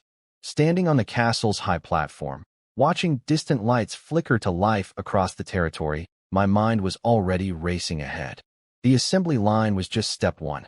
Once the Black Mountain mine was running, I'd try building blast furnaces for steel production. After the crossbow units were trained, I'd develop repeating mechanisms. And beyond that, siege weapons that existed only in my memories from another world. The military balance of this continent was destined to be completely overturned. I could already see it, the Solbright family's silver eagle banner, flying high over every corner of Rafabranca. And it would all begin quietly, in this workshop where the furnaces never went cold. Meanwhile, on a wide road far from Silver Eagle Castle, a column of knights rode hard under the blazing sun. At the center of the formation, a silver eagle banner snapped in the wind. Leading them was a middle-aged knight in silver armor, my father, Duke Frick. After more than 10 days of travel, he and his escort were finally approaching their destination, the royal capital of the Kingdom of Clan. The city's outline grew clearer on the horizon. Massive walls rose like silent giants, their gray stone gleaming coldly in the sunlight. Countless banners fluttered from the battlements, a quiet display of royal authority. At the city gates, the commoners' entrance was packed in a long line. Merchants, farmers, ordinary people, all crammed together under the scorching July sun, sweat-soaked clothes clinging to their backs. Children cried from the heat while adults fanned themselves with rags, craning their necks toward the gate. Nobody dared complain or cause trouble. The guards' swords and spears weren't just for show. On this continent, a commoner's life was worth less than dirt. If one died, the body would be dragged to the mass grave outside the walls, and no one would think twice about it. While I was busy at Silver Eagle Castle, my father's journey to the capital was coming to an end. The contrast at the city gates told you everything about this world. The commoner's entrance was packed, people sweating under the brutal July sun, waiting in a line that barely moved. Nobody dared complain. The guards' weapons weren't decorations. But the noble's passage was almost empty. The few who passed through wore flowing silk robes, and servants stood on either side, holding silver trays of chilled juice and fresh fruit, bowing elegantly whenever a carriage rolled by. 2 worlds, side by side under the same sun. When Father's column approached with the Silver Eagle banner, the guards snapped to attention instantly. The captain dropped to one knee. Welcome to the capital, Duke Frick. May your journey have been safe. His booming voice cut through all the noise, and every commoner in line turned to stare at the gleaming column of knights. Father gave a brief nod from his horse. Rise. The capital's peace depends on men like you. Short, dignified, and kind enough to give the soldier his respect. That was Father's way. The gates opened wide, and the column rode through without stopping. Inside, the capital was alive with color and noise. Shops lining broad streets, silk banners next to ironworks, nobles in furs brushing past common folk with baskets. People who recognized the Silver Eagle banner stopped to bow. Lesser nobles and their family crests kept a respectful distance and dipped their heads. As one of the kingdom's 5 great dukes, Father was far above most of them. Ordinary nobles didn't even have the standing to speak to him. The column halted before a grand mansion, Father's residence in the capital. A massive stone gate carved with the Silver Eagle crest stood weathered but dignified. The household staff waited in formation and bowed in unison as he arrived. Father dismissed his knights to rest and went inside with a few personal guards. The main hall was lit by crystal chandeliers, and a welcome feast waited on the long table. Glistening roast venison, chilled berry wine, warm bread fresh from the oven. Over the meal, the house steward quietly reported on the situation in the capital. The king was growing weaker. The prince's rivalry was intensifying. Every faction was making moves in the shadows. Father paused mid-cut, his brow tightening. This trip wasn't going to be easy. He'd come for two reasons: the annual Grand Nobles Assembly and a secret invitation from the first prince to discuss urgent matters. But the capital felt even more tense than he'd expected. Father called the steward close and whispered a few instructions. The man's face changed instantly. He nodded gravely and hurried away. That evening, after darkness swallowed the capital, Father stood at his study window, staring into the black night as if he could see through it to the kingdom's uncertain future. The study door creaked open. The steward slipped in, voice barely a whisper. "My lord, the first prince's carriage has arrived at the back gate. Bring him in," Father said quietly. No one must know. Moments later, a tall figure strode into the study, wrapped in a plain brown cloak that couldn't quite hide his noble bearing. When he pushed back his hood, the face underneath looked almost exactly like a younger version of old King Edward. The same sharp nose, the same deep-set eyes. But those pale gray eyes burned with an ambition and resolve the old king had never shown. "Your Highness," Father said with a measured bow. This was Aragon Klein, the first prince of Clan. Past 30, he carried himself with a calm authority that commanded respect without raising his voice. Aragon quickly helped Father up. "No need for formalities, Duke. In this capital, the people I can truly trust grow fewer by the day. Having you here is the first real relief I've felt." They sat down. The steward served tea and left immediately. The room held only the two of them now. The air went still. Even the candle flames seemed to hold their breath. Aragon didn't touch his cup. He leaned forward, voice barely above a whisper. "My father's condition is worse than anyone thinks. The royal physicians say he may not survive the year." Father's frown deepened. "Who else knows this? Until now, only me." Aragon gave a bitter smile. "Father ordered it kept completely secret. I only found out because I placed someone among the physicians years ago." He paused, a cold edge entering his eyes. "But I can't be careless. My brothers may well have their own spies inside the palace. While I managed things at Silver Eagle Castle, the real danger was building far away in the capital. I didn't witness these events myself, but from what I later learned and already knew, the picture was clear. The outside world only knew that old King Edward had been stepping back from duties, letting first Prince Aragon and a few senior officials handle things. Nobody knew the king was actually dying from a mysterious illness that even the royal physicians couldn't cure. They could only slow it down. The king's decline was like a boulder dropped into still water, sending ripples through every corner of power in the kingdom. Everyone was positioning themselves for what came next. My father supported Aragon firmly. Part of it was principle. The firstborn son should inherit, and that was the accepted rule among nobles. But the real reason, as any experienced lord would understand, was that Aragon had promised our family generous rewards once he took the throne. In politics, loyalty without benefit is just naivety, and my father was no naive man. But Aragon's path to the crown was far from simple. 30 years ago, one of the great grassland tribes, the Toba, had swept south with over 200,000 horsemen and nearly destroyed the kingdom. The newly crowned King Edward had no choice but to beg the neighboring Celta kingdom for help. Celta agreed, but at a steep price: 1,000 square kilometers of border territory, 5 million gold coins, and a political marriage. Edward had to marry a Celta princess. That princess became Queen Marguerite, Aragon's mother. The land Edward gave away didn't belong to the crown. It was carved from the estates of over a dozen noble families. This violated the Nobles Act, which clearly stated that noble lands couldn't be surrendered. Even though Edward later offered replacement land from royal territory, the new land was barren and worthless compared to estates that families had built up over generations. The nobles swallowed their anger in public, but privately they aimed their resentment at Queen Marguerite and, by extension, at Aragon. To many of them, the prince carried the stain of being half foreign, an extension of outside influence. Then, 10 years ago, Queen Marguerite died of illness. Aragon lost his greatest protector overnight. The king then elevated the mother of the second prince, William, to queen. William's mother was Elisa Lehman, the daughter of Duke Eureka Lehman, the guardian of the East and another of the kingdom's 5 great dukes. With the Lehman family behind him, William's status skyrocketed.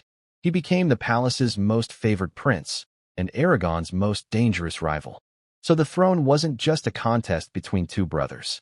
It was a clash between the noble factions behind them, and even foreign powers lurking in the background. One wrong move could spark a civil war. That night in the capital, my father and Aragon talked for hours behind closed doors. Father broke the silence first. We must move carefully. Once the king's true condition leaks, every step will trigger a chain reaction. Aragon nodded, his eyes hard with resolve. That's why I needed you here. We have to build a solid plan, secure the succession while keeping the kingdom from falling apart. Father thought for a moment. First, stabilize the capital. Win over more nobles. They've always been biased against me. Aragon said, worry crossing his face. Bias can be overcome, Father replied calmly. What matters is interest. Give them terms they can't refuse, and they'll come to our side. As for those openly backing William, handle them carefully. If necessary, use force. Aragon gave a slight nod. He understood. In the game of power, mercy was a luxury no one could afford. They talked deep into the night before Aragon slipped out through the back gate, disappearing into the dark streets of the capital. In the days that followed, my father quietly reached out to nobles who might support Aragon, weaving a network held together by promises and mutual benefit. Aragon, meanwhile, threw himself into court affairs, managing government business, meeting officials, doing everything to show he was capable and worthy of the crown. On the surface, the capital stayed calm. Markets bustled, palace walls stood silent and grand. But underneath, a storm that would decide the kingdom's fate was quietly gathering strength. Everyone caught up in this game knew the truth. When the storm finally broke, the power map of the Kingdom of Clan, and maybe its entire history, would be rewritten forever. I was woken before dawn by urgent knocking. Wilson apologized for the early disturbance. Barrett, the workshop manager, had been waiting outside the inner castle since before sunrise, saying he had something critical to report. My sleepiness vanished instantly. It had only been 2 weeks since I gave Barrett the crossbow designs. Could he already have a working prototype? I told Wilson to take Barrett to the West Tower meeting room and hurried to get dressed. My heart was already racing. If the crossbow performed as I hoped, it would transform our family's military power completely. When I walked in, Barrett was pacing the room, his bloodshot eyes burning with excitement. At his feet was a long object wrapped in oilcloth. Lord Linen, we did it. His voice was raw. Clearly he hadn't slept properly in days. He unwrapped the cloth with trembling hands, and there it was, the crossbow. It looked even better than I'd imagined. The body was crafted from fine teak wood with tight, dense grain. The bowstring was twisted from specially treated ox sinew, tough and springy. The trigger mechanism was polished smooth and incredibly precise. I ran my finger over the number 001, carved into the body, the first prototype, built under Barrett's personal supervision. We've already tested it, Barrett whispered, barely containing himself. It punches through 3 layers of cowhide at 150 meters. Pierces light armor at 120. My fingers tightened on the cold metal. Those numbers were even better than I'd expected. Take me to try it. They'd converted an underground warehouse in the workshop's west wing into a makeshift shooting range. 20 strawman targets lined a dim corridor, the closest at 50 meters, the farthest past 100. Broken armor pieces from previous tests were piled in the corners. Barrett pulled a special bolt from a wooden crate. The 3-edged arrowhead was forged from fine iron and gleamed cold and dangerous in the torchlight. I loaded it with practiced hands. The winding gear on the crossbow arm made drawing the string surprisingly easy. A soft click told me it was ready to fire. A shiver ran up my spine.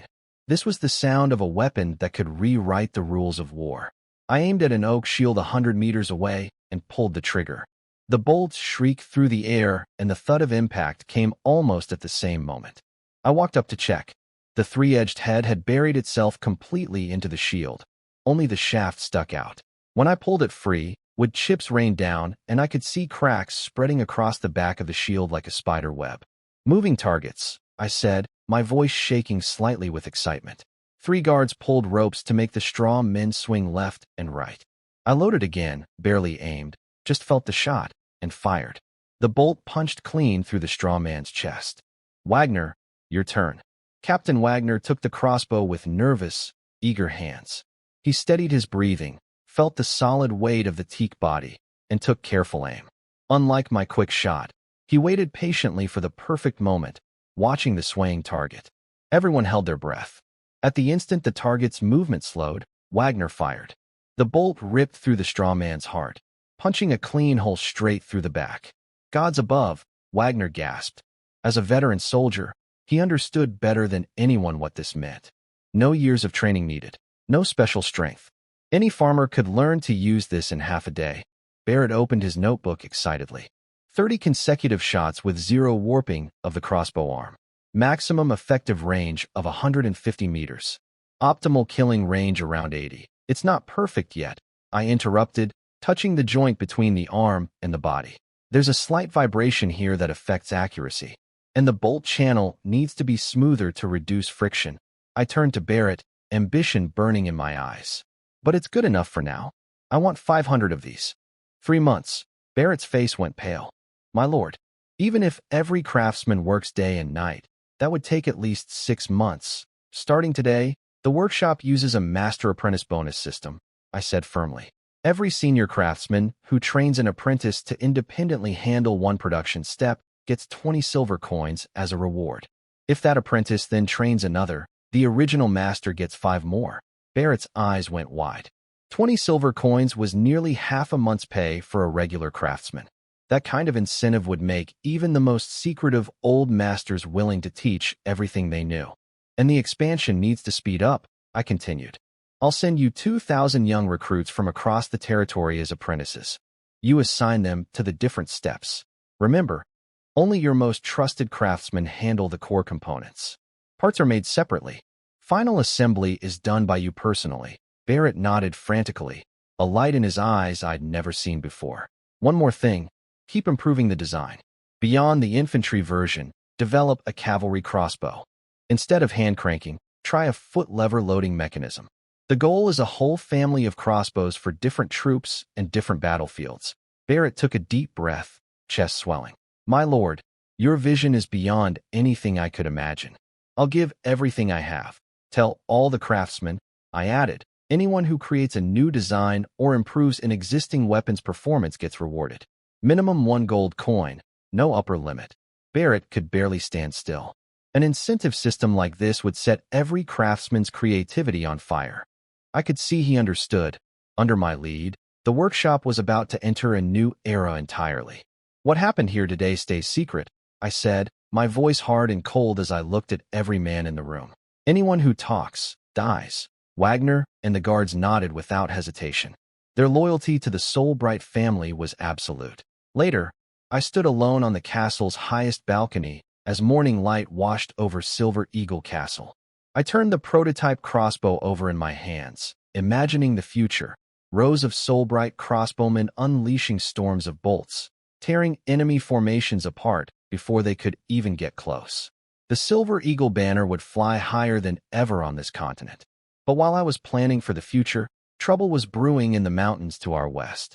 The Sunset Mountain Range stretched over 1,000 kilometers along the western edge of the south, separating us from the neighboring Celtic kingdom.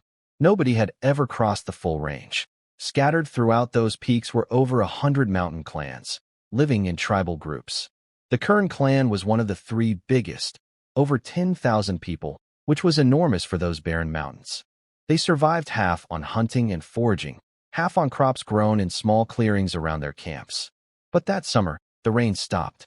2 months without a single drop. Streams dried up, forcing the Kern people to travel dozens of kilometers just to reach a water hole. Their crops withered to dead grass. A food crisis was crushing them. I learned the details later, but here's what happened inside their council. Their chief, Bald, gathered his leaders around a fire. The mood was grim. Stored food was nearly gone. Hunting parties were coming back with less every day. The drought had driven the animals deep into the mountains. Bald, a white-haired old man weathered by decades of mountain life, knew they couldn't survive on hunting alone. That's when Aiden, their war leader, a big, sharp-eyed man, spoke up bluntly. We have to go down the mountain. Everyone understood what that meant. Raid the lowland lords for grain. The lords down there aren't easy targets, Bald warned. Better than starving, Aiden shot back. Those plains lords have overflowing granaries. We hit a few small ones. Our warriors can handle them easily. But behind those small lords stands the Soulbright family, someone reminded him quietly. They rule the South. We can't afford to anger them. Aiden frowned. Even in the mountains, everyone knew our family's name and reputation. But desperation made him bold. If we're fast and leave no traces, he'll know it was us. There are dozens of mountain clans. They can't pin it on the Kern. And even if they do, we're mountain wolves. They can't beat us in our own terrain. We retreat into the deep ranges and they'll never find us. That argument swayed the room. Bald finally agreed, though reluctantly. It's risky, but it may be our only way to survive. Move fast, hit small targets, don't attract attention from the big powers. Aiden swore to pick their best warriors and plan everything carefully. Bald added they shouldn't rely only on raiding. They should also search for new water sources and try to trade with other clans. In desperate times, sticking together was the only way to live. A few nights later, it happened. Oaktown, on the western edge of our territory, was hit in the dead of night. It belonged to Baron Laura, one of our family's vassal lords, a small noble house with barely 100 lightly trained guards in the town. War horns ripped through the darkness. Fires erupted across the town, painting the sky red. Figures wrapped in animal hides moved through the flames, fast as leopards. Arrows whistled from the shadows. Mountain people, we're under attack, a guard managed to shout before a thrown axe buried itself in his chest. Aiden personally led 30 elite warriors straight to the town's grain warehouse. The local guards crumbled like sand, untrained militia against hardened mountain fighters. It was no contest. Aiden's axe smashed through the warehouse door, revealing mountains of grain sacks inside. His starving warriors cheered, but he cut them short. Stop staring. Start loading. The Kern warriors moved fast. They loaded every sack of grain onto stolen carts and vanished into the night along planned escape routes. By the time Baron Laura's castle guards arrived, the warehouse was empty and the raiders were long gone. The same thing happened across several nearby territories over the following days. Back at Silver Eagle Castle, I sat at my desk with 5 parchment reports spread out in front of me, each one describing a raided settlement. These reports had been arriving daily, all telling the same story. Mountain tribes attacking, grain stolen. Mountain clans, I muttered, thinking hard. I didn't know much about them, so I turned to Wilson. What can you tell me about these people? Wilson stroked his silver beard. The mountain clans are the original people of the Sunset Mountains. They live in isolation, surviving on hunting and small-scale farming. Based on what the survivors described, this was the work of the Kern clan, one of the 3 largest tribes. They have over 10,000 people, and their warriors are fierce, especially in mountain terrain. He paused. They rarely come down to the plains unless they're facing a truly desperate situation. We need to respond quickly, Wilson added seriously. If we don't, it'll hurt the family's reputation. The smaller lords under us will start to panic. I agreed, but I shook my head at the obvious solution. Sending troops into the mountains to hunt them down isn't smart. I traced my finger along the Sunset Mountains on the map. The terrain is too rough, and they know every trail. Our army would be at a disadvantage the moment we enter. But as Wilson talked, a different idea was forming in my mind. These mountain people, tough, fearless, born to fight in rough terrain, they were exactly what I needed. The perfect mountain infantry. If I could bring them under the Soulbright banner, I'd have a force no one else on the continent could match in mountain warfare. But mountain people were proud and stubborn. I couldn't just walk up and ask them to join. First, I had to show them the overwhelming power of our family. Make them understand the gap between us. Only then would they be willing to listen. Send for Sir Reynard, I said, my eyes sharpening. Meanwhile, deep in the Sunset Mountains, the Kern camp was celebrating. Their valley hideout was surrounded by towering rock walls, with only a few hidden paths leading out. In the center of camp, a mountain of grain sacks, everything Aiden's warriors had taken, sat in the open. The people gathered around it with shining eyes. Children squeezed between adults' legs to touch the sacks, as if they could feel the hope inside. An old woman knelt and kissed the cracked earth, whispering thanks to the mountain spirits. Aiden stood at the front, chest out, still wearing dried bloodstains like badges of honor. Young warriors shouted his name. Chief Bald opened one sack, and golden wheat poured out, gleaming in the sun. Good grain. Enough to keep the whole tribe alive. Distribute it, Bald ordered. By family size. Everyone gets their share. Store the rest carefully. That night, the camp came alive. Women cooked for the first time in weeks. Children danced around the cooking fires, noses twitching at the smell of real food. Warriors gathered around a bonfire, telling and retelling stories of the raid. Aiden was the star, waving his arms as he described how the lowland guards scattered like startled rabbits. He raised a bowl of wild fruit wine. To the brave warriors of the Kern. To the Kern, the crowd roared back, bowls clinking. But at the edge of the celebration, old Chief Bald sat alone on a rock, staring past the flames into the darkness beyond the valley. His granddaughter Leah brought him a bowl of hot soup. "Grandfather, why aren't you celebrating with everyone?" He took the bowl and patted her hand gently. "I'm thinking about the Kern's future," she frowned. "We have food now. Aren't we going to be fine? Those Plains nobles won't let this go," Bald said, his voice low and rough. "Especially the Soulbright family.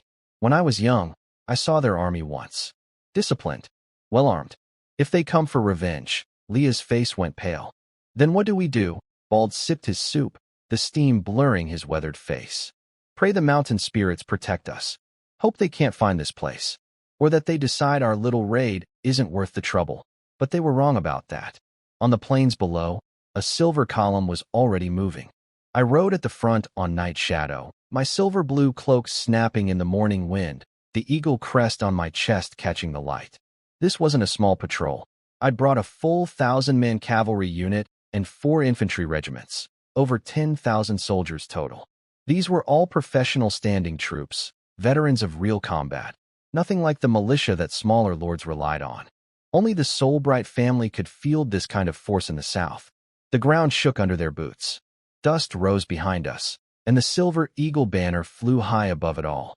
As we pushed toward the edge of the Sunset Mountains, the terrain grew rougher, flat roads giving way to loose rocks and gullies.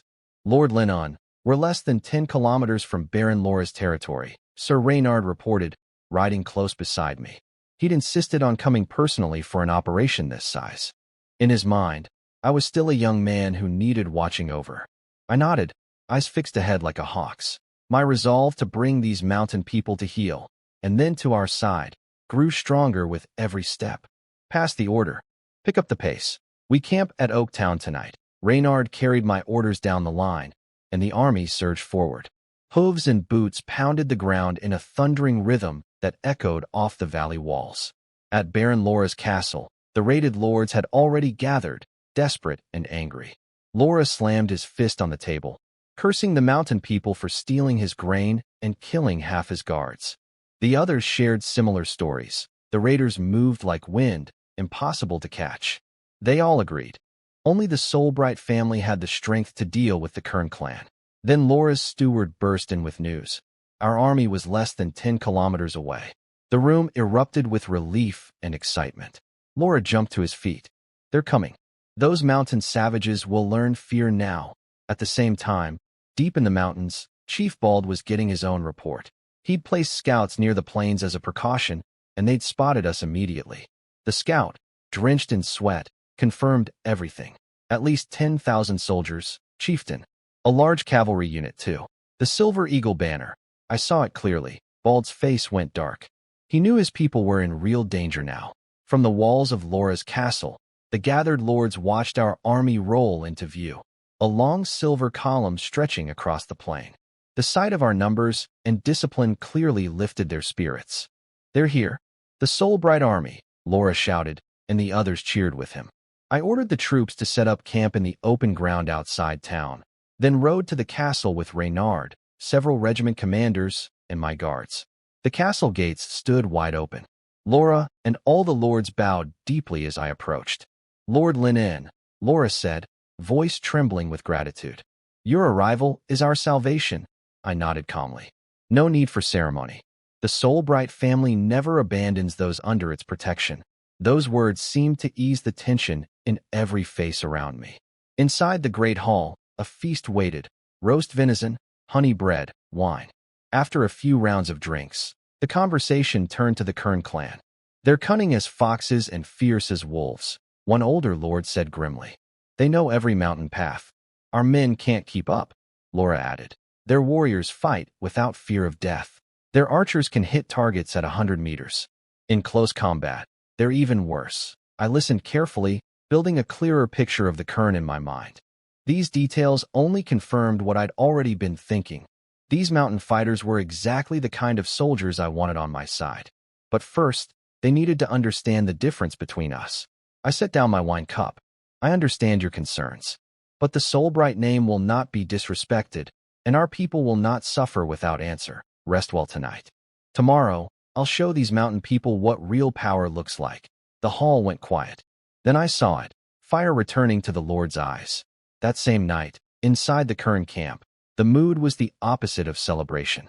Bald sat by the fire with his elders and Aiden, the weight of the news pressing down on everyone. Our army was camped just outside Oaktown. Over 10,000 men. Equipment that gleamed. "We must decide quickly," one elder urged. "If they come into the mountains, we may not survive." Aiden snorted and smacked his battle axe against his palm. "Let them come. The Sunset Mountains are our territory. Anyone who enters won't leave alive." Bald shook his head slowly. "Courage is good, Aiden, but blind confidence will destroy the whole tribe." A thin, sharp-eyed elder suggested retreating deeper into the mountains to avoid the fight. The range stretched 1,000 kilometers. We couldn't chase them forever. "Run?" Aiden scoffed. "Since when are Kern warriors cowards?" "It's not cowardice, it's survival," the elder shot back. "Even if we win a fight, we'd be too broken to recover." The argument went back and forth until Bald finally stood. Firelight danced across his weathered, determined face. "The Kern don't run, and we don't throw our lives away blindly." His voice was low but strong. "We switch from attack to defense. Gather every warrior and set ambushes at the key mountain passes. If they dare enter, we make them pay in blood." He looked at Aiden. "You take our best fighters and hold the eastern mountain path. That's the only way in." Aiden grinned, teeth flashing white. "Don't worry, chieftain. They'll regret every step." Bald turned to the thin elder. "Organize the elderly, women, and children. Prepare escape routes. If things go badly, move everyone to Eagle Nest Peak immediately." "Yes, chieftain." That night, every fire in the Kern camp burned bright. Warriors sharpened their weapons. Women and children packed their belongings. The entire Kern clan held its breath, waiting for the storm to arrive. The next morning, our army stood in full formation on the plain, armor gleaming in the sunrise. I stood on a hill, looking toward the mountain forest where the Kern clan was hiding. "Are you sure about burning the mountain, my lord?" Reynard asked, frowning. "It could spread out of control." "I don't want to burn the whole mountain," I said calmly. "Just enough to flush them out." I pointed to a narrow valley. "That section only. The wind is in our favor." On my command, dozens of fire arrows streaked into the dry brush at the forest's edge. The undergrowth caught instantly. Flames clawed at the trees and thick smoke billowed into the sky. I knew the Kern scouts would see it and report back. That was the point. I wasn't trying to destroy them. I was forcing a conversation. Along with the fire, I'd send a messenger up the eastern mountain path, my distant cousin Kalen, wearing our family's silver eagle crest. The Kern captured him, as I expected. He delivered my message without flinching. I was inviting Chief Bald to come down and talk. Aiden, their war leader, called it a trap. But Kalen stood firm. "If we wanted to destroy you, the army would already be in the mountains. My lord genuinely wants peace." Inside their camp, the elders argued fiercely. Some said it was an obvious trick. Others pointed out that refusing meant facing an army of over 10,000 with proper weapons and armor, a fight they couldn't win. Old Bald silenced them all. "I'll go down myself. For the Kern's future, the risk is worth taking." He told Aiden that if he didn't come back, Aiden should become chief and lead the tribe deeper into the mountains. At noon, Bald appeared at the foot of the mountain with 10 warriors. I was waiting in front of my army. He studied me from a distance. I could tell he was surprised at how young I was. "I am Bald, chief of the Kern clan," he said, his voice rough like gravel. "What does the young noble lord want with me?" I gave a slight bow of respect. Chief Bald, your courage is admirable. But I'm not here for war. I'm here to offer peace. His eyes narrowed. Peace? Your army is camped on our doorstep, and you've already set fire to our forest. I nodded and gestured behind me. My entire army took 10 steps back in perfect unison, the scrape of armor echoing in the silence. That surprised him. He told his warriors to stay put and walked forward alone. We sat in a tent set up between the two sides. I got straight to the point. Your people have always kept to the mountains. Why come down now to raid, steal grain, and kill guards? Bald didn't lie. Drought. Our people are starving. We did what we had to. Survival doesn't justify raiding, I said, my gaze sharp. But I can offer you a different path. What path?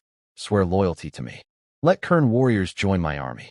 In return, I'll provide your people with enough supplies so they never face starvation again. I'll respect your traditions completely and never interfere with how you run your tribe. Bald looked at me hard.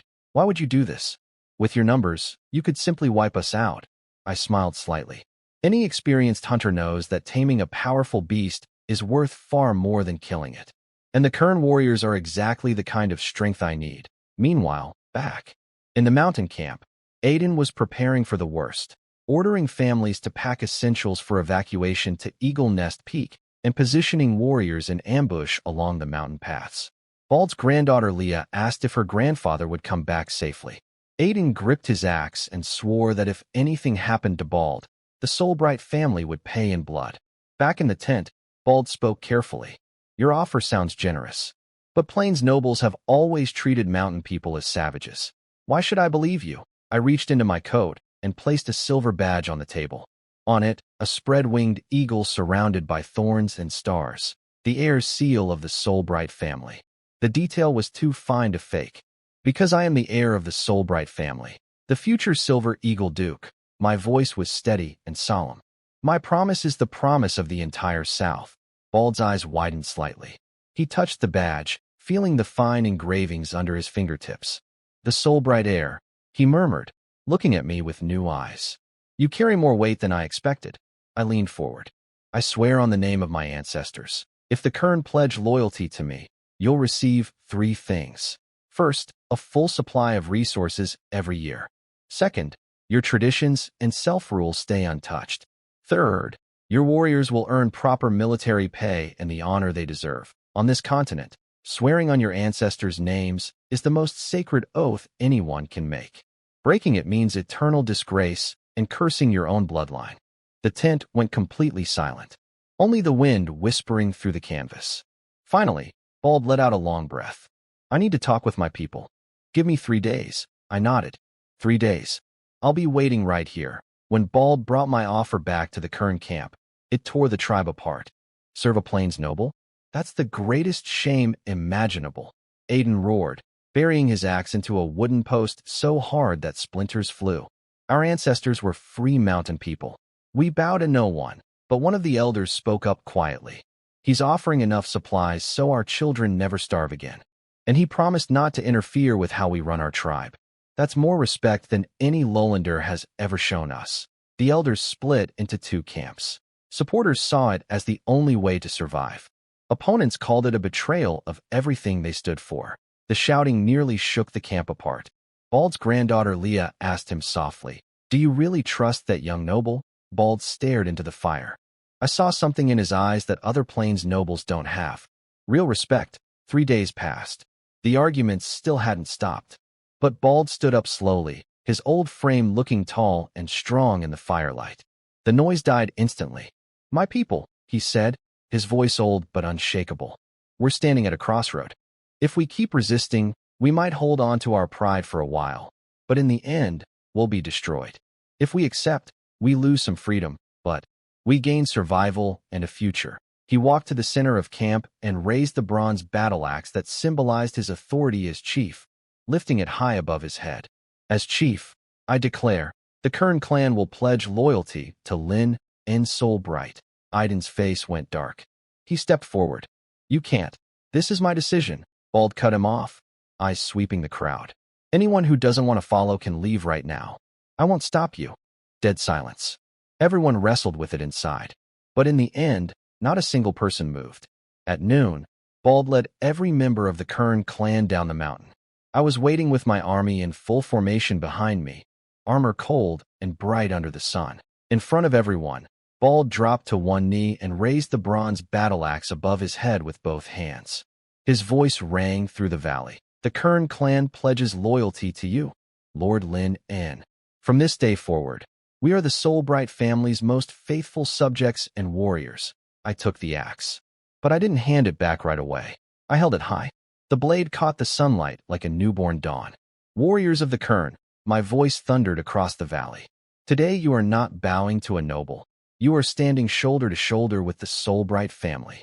From now on, we share the glory and face every storm together. I drove the axe into the boulder beside me. Sparks exploded off the stone as my voice roared out. I swear on the name of the Soulbright heirs. From today, the Kern are no longer lone wolves in the wilderness. You are the sharpest blade in the south. Your warriors will wear the finest armor and carry the sharpest weapons. You will earn undying glory on the battlefield. I raised the axe and pointed toward the distant mountains. Your people will never go hungry again. Every season, wagons loaded with grain will roll into your camp.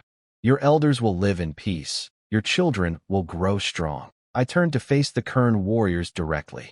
I promise, your traditions will be respected forever.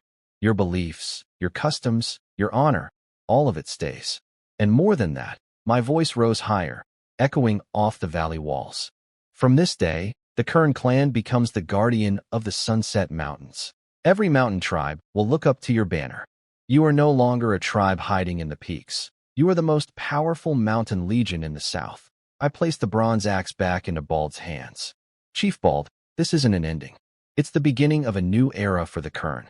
Let us build a future that would make our ancestors proud. As my oath faded, Soulbright soldiers and Kern warriors roared together, their voices shaking the mountain walls. What nobody noticed were the figures watching silently from a distant ridge, scouts from other mountain clans.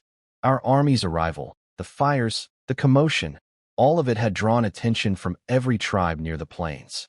The Kern's decision was going to send shockwaves through the entire Sunset Mountain range. Say that again. Hog, chief of the Iron Rock clan, shot up from his stone chair, his bone cup shattering on the ground.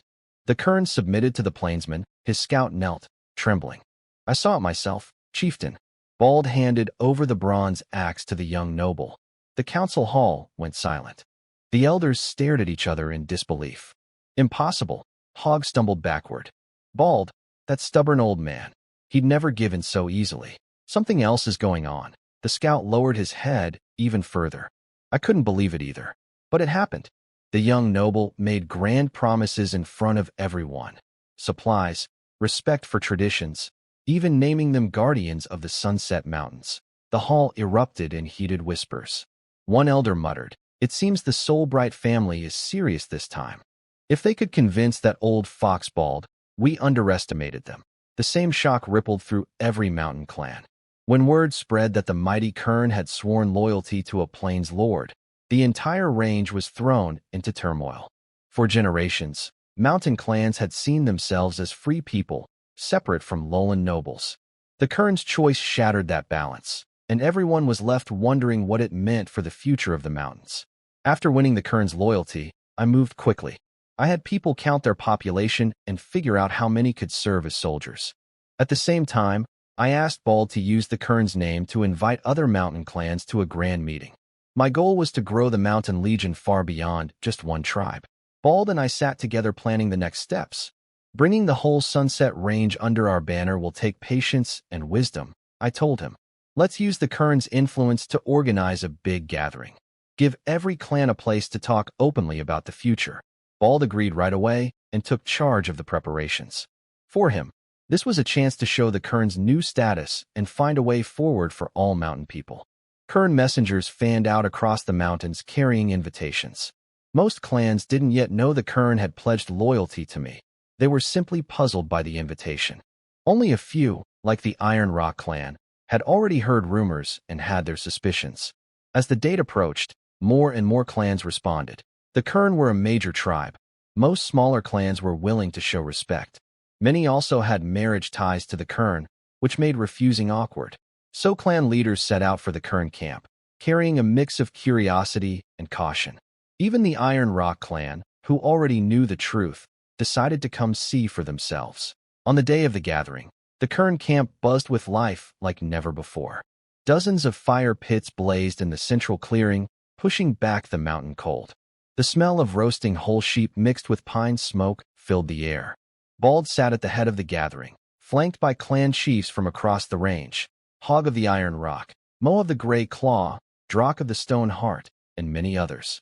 More than half the mountain's leaders had come. "Old friend, you didn't call us here just for roast meat, did you?" Drak joked, ripping off a lamb leg. "Though I won't complain, the droughts had us all starving. Haven't eaten this well in ages." The Stoneheart and Kern clans had always been close. Drak and Bald were old friends who spoke freely with each other. Bald smiled slightly. "What's the rush, Drak? Try our 5-year honey wine first." His granddaughter Leah poured for the chiefs, her eyes occasionally drifting toward the large tent at the edge of camp, where I waited for the right moment to appear. Hog of the Iron Rock watched Bald closely, his gaze probing. Mo of the Gray Claw took a sip of wine and scanned the camp with sharp eyes. "Bald, you've got a lot of new faces around here." He glanced pointedly at the unfamiliar guards standing tall in quality armor. Drak rubbed the scar on his chin. "Your warriors have new weapons too. Those blades weren't forged in any mountain smithy." Bald's laugh came out a little stiff. "You all have sharp eyes. But tonight is about friendship. We can talk business later. Drink up." "Enough stalling." Hog slammed his wooden cup on the stone table. "Bald, are you hiding something?" "I've heard things." "What could possibly rattle the tough chief of the Iron Rock?" Bald tried to deflect. Hog's voice boomed like thunder. The Kern submitted to the Soul Bright family. The entire gathering froze. Even the crackling fire seemed too loud. Drak's lamb leg slipped from his hand and hit the ground. He shot to his feet. "What?" "Bald, tell me Hog is wrong." Bald's smile faded. He slowly set down his cup, eyes sweeping over every chief. Their faces showed shock, anger, confusion, suspicion. He took a deep breath. His hand trembled slightly around his bone cup. "It's true, Drak. The Kern have pledged loyalty to Lord Lin and Soulbright." Dead silence. Just the fire popping and a distant animal cry somewhere in the dark. "Have you lost your mind, Bald?" Drak stared at him furiously. "How could you betray our mountain traditions and bow to a plains lord?" Bald didn't flinch. He met the anger head-on, his voice calm but firm. "I understand your rage, Drak, but I believe in my choice. Lord Lin promised to respect our traditions, protect our homeland, and even make us the guardians of the Sunset Mountains. For the Kern, for all mountain people, this is an opportunity that's never existed before." "Opportunity?" Mo of the Gray Claw sneered. "Looks more like a trap. Plains nobles are liars. Don't let pretty words fool you." "No, Mo." Bald shook his head. "I've seen Lord Lin unsincerity with my own eyes. He sent the Kern the supplies we desperately needed. He promised to help us grow and give our people a real life. That's what mountain folk have always dreamed of. But we'd lose our freedom." Drak's voice shook, his eyes full of pain. "We've lived free in these mountains for generations. Freedom is our soul. Once we bow to a plains noble, we'll never get it back." Bald paused for a long moment, then spoke quietly. "Freedom matters, but so do survival and growth. The Kern have already paid too high a price. I don't want to watch more of our people die from hunger and disease. I believe that working with the Soulbright family, we can find a path that honors our traditions and still lets us thrive." The camp crackled with tension. Chiefs whispered among themselves, arguing back and forth. Some saw it as a lifeline. Others called it selling out their freedom and dignity. And in the large tent at the edge of camp, I listened and waited. The time for me to step forward was almost here. Right on cue, the sound of boots marching in perfect rhythm cut through the noise. 20 soldiers in silver armor walked into the firelight, the eagle crests on their chests shining bright. They split into 2 lines and opened a path. I walked through, my silver-blue cloak drifting in the night wind.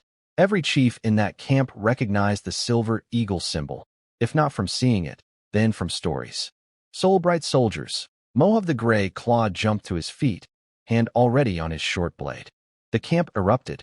Clan guards drew weapons everywhere. Kern warriors stood nervously in between. One wrong move, and it would turn into a bloodbath. I walked straight to the bonfire. I carried no weapon. My hands hung at my sides.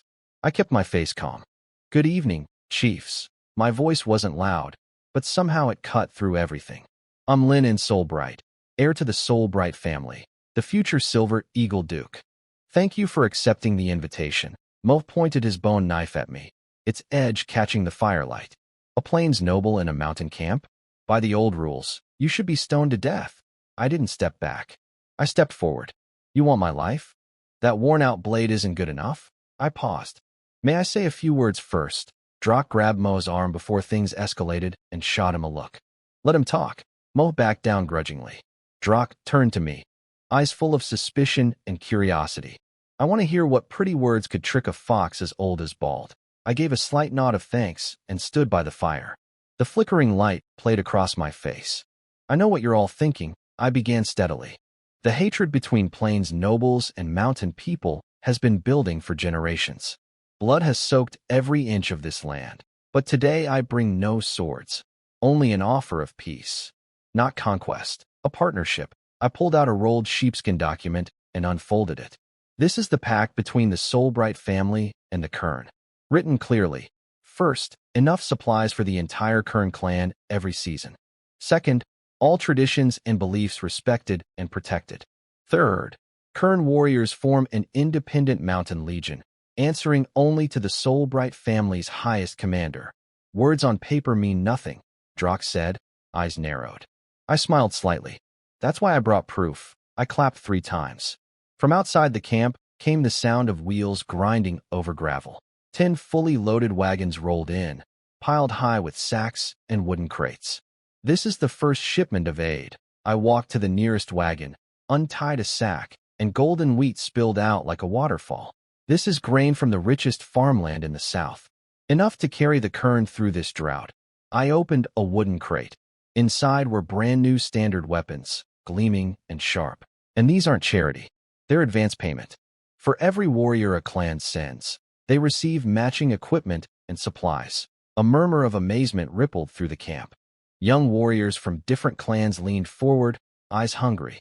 Even Mo, despite his cold snort, couldn't stop staring at those weapons. Drock's hard expression softened slightly, but doubts still lingered. The supplies are tempting.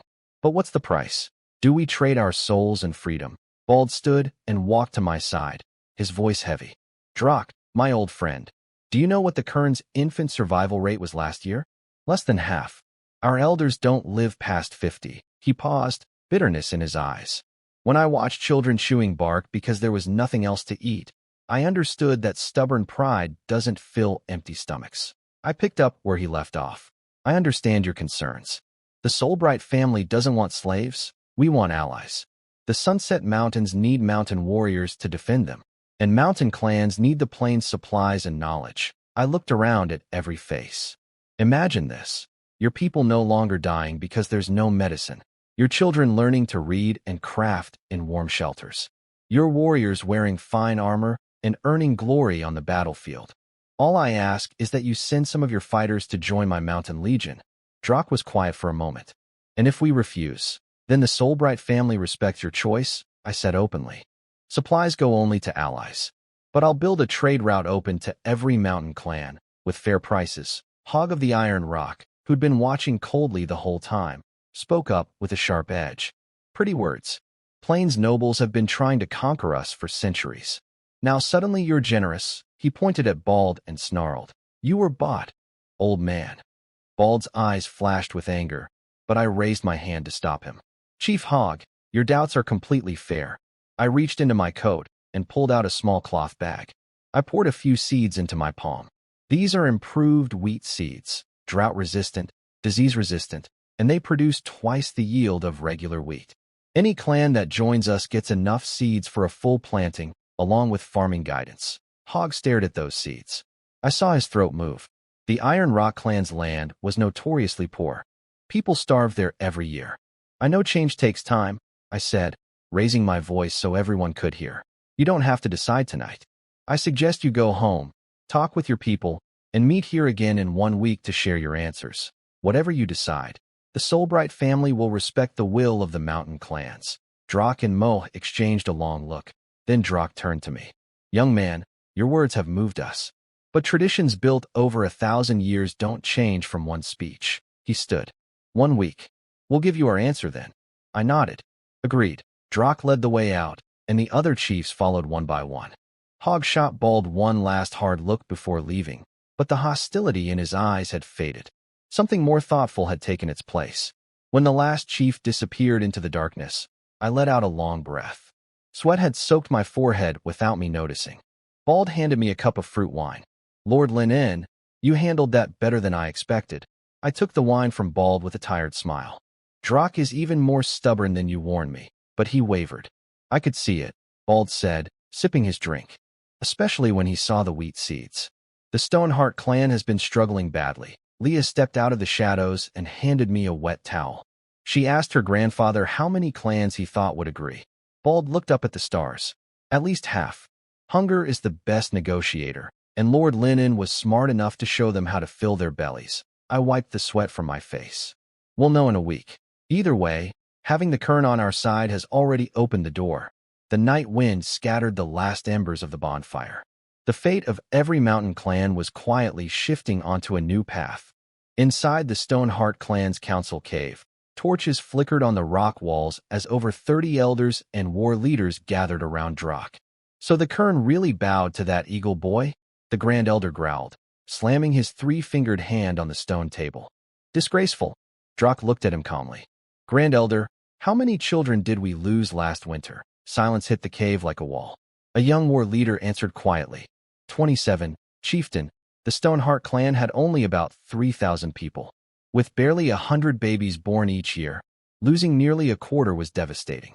27, Drock repeated, voice heavy as lead. This year we have drought. No game left. By autumn, how many more? 40? 50? The resolve in people's eyes started cracking. A scarred warrior stood up. Will the Plains Noble really send grain every season? Not just grain. Drock pulled out the seeds I'd given him. Improved wheat, drought-resistant, double the yield. Then he had his son open a wooden crate. The gleam of a fine steel blade made the torchlight dance. Forged from quality iron. 3 times sharper than our best. Gasps echoed through the cave. An elderly woman elder spoke up. If we join them, can we still hold our ceremonies? Will the mountain spirits forgive us? He promised to respect all traditions.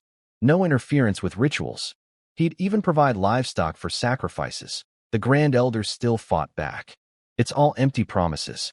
Once we drop our guard, they'll treat us like cattle. I understand your fear, Drock said, taking a deep breath. But if we refuse, we watch our children starve.